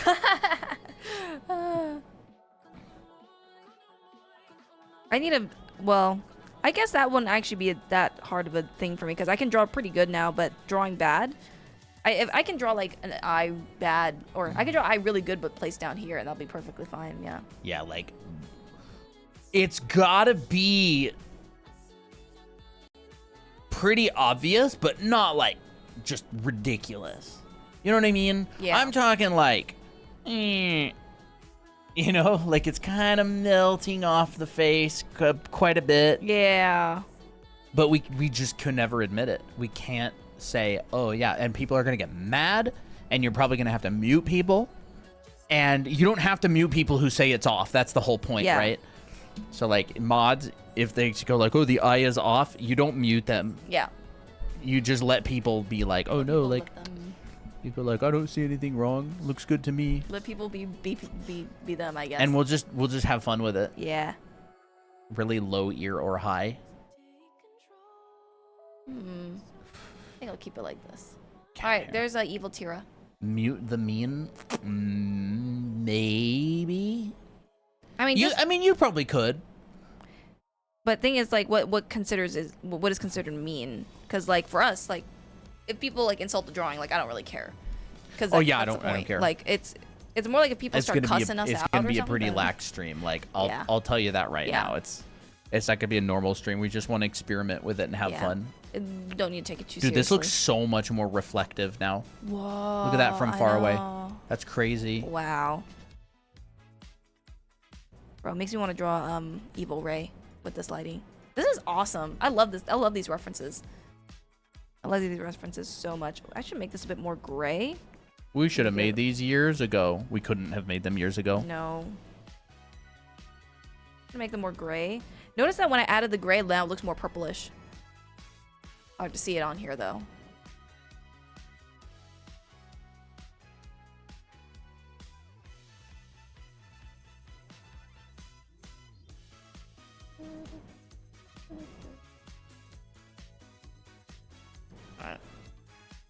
I'm actually really proud of this one.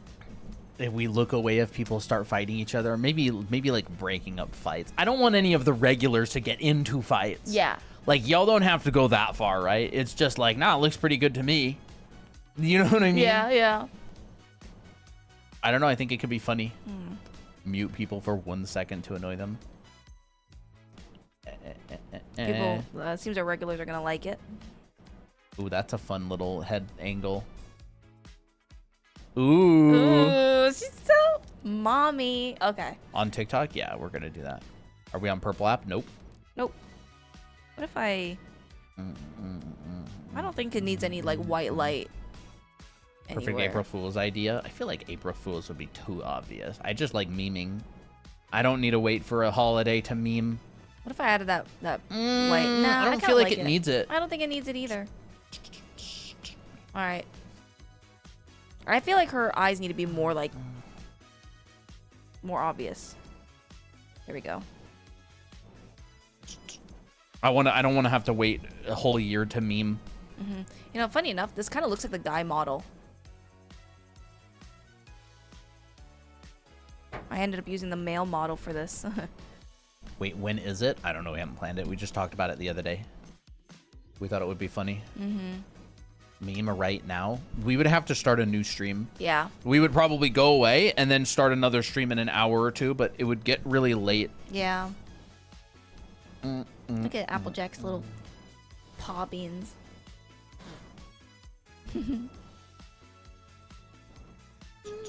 I would do it on April Fools if April Fools was here. I still want to have fun, chat. I still got it, even though I'm an old unk. You're not old. You have your propeller hat to keep you forever young. Forever young with the propeller hat, yeah.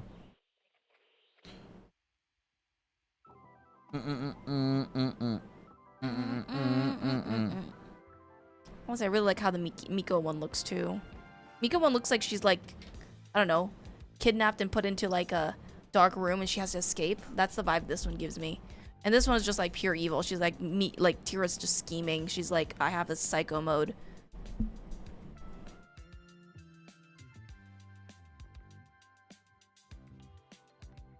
Fun is not age gated. Mm-hmm.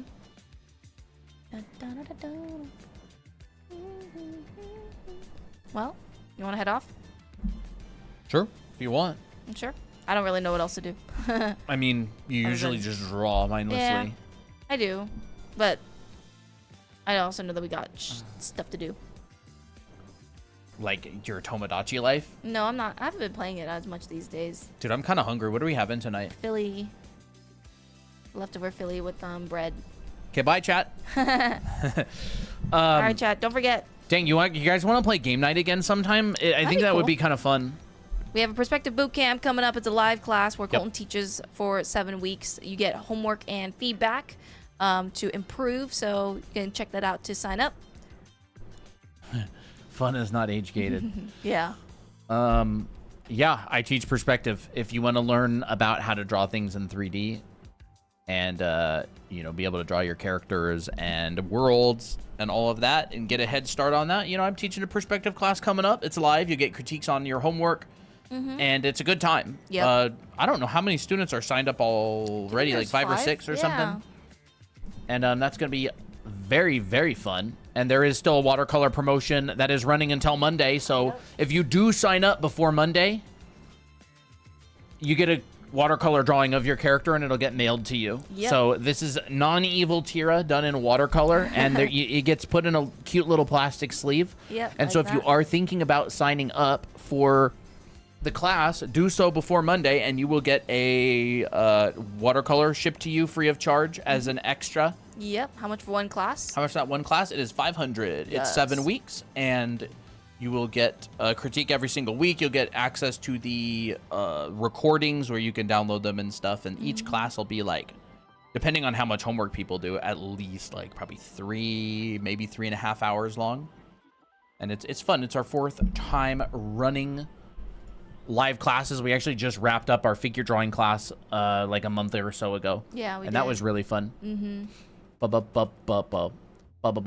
information is here on the website on the red button. Yes, you can go check it out there. Yep, it's on our profile. You know, we'll go through 1 point, 2 point, 3 point. We'll go through rotating objects. A lot of this kind of stuff that I had done previously on stream, like, you know, rotating objects from different angles, how to visualize things, proportion. I don't really have a lot of examples on here. Not really this too much. Maybe a little bit of organic forms, but you're gonna get a lot better at perspective if you do the homework. I'll tell you that. Yes. Because I'm gonna be given a good amount of homework, and that's how you get good. Is you learn the process, and then you do the process a bunch of times, and you get feedback to make sure you're not messing up somewhere, and then you do rinse and repeat. That's art. That's getting better. That is getting better. So you can check it out here. Take a screenshot.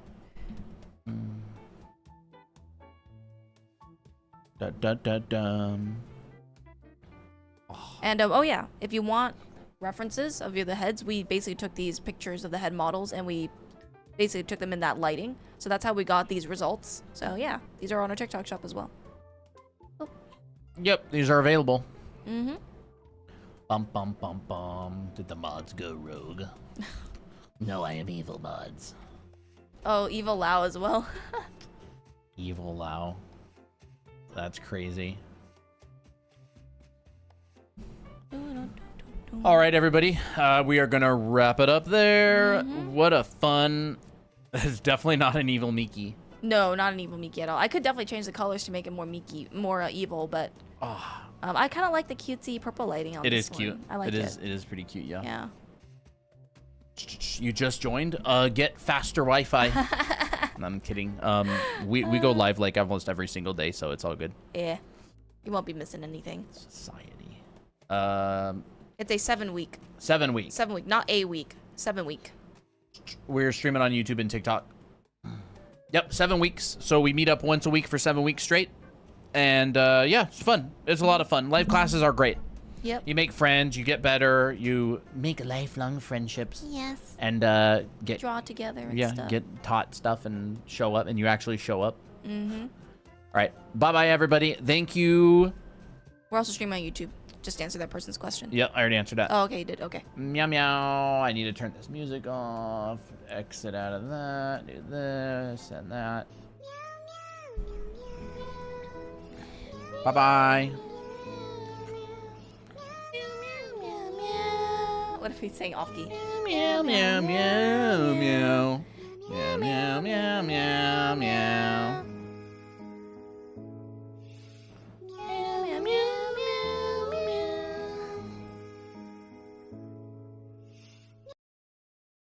Bye, everybody. Not the rage bait. What rage bait? Bye-bye. See you, TikTok. Bye. And bye-bye, YouTube.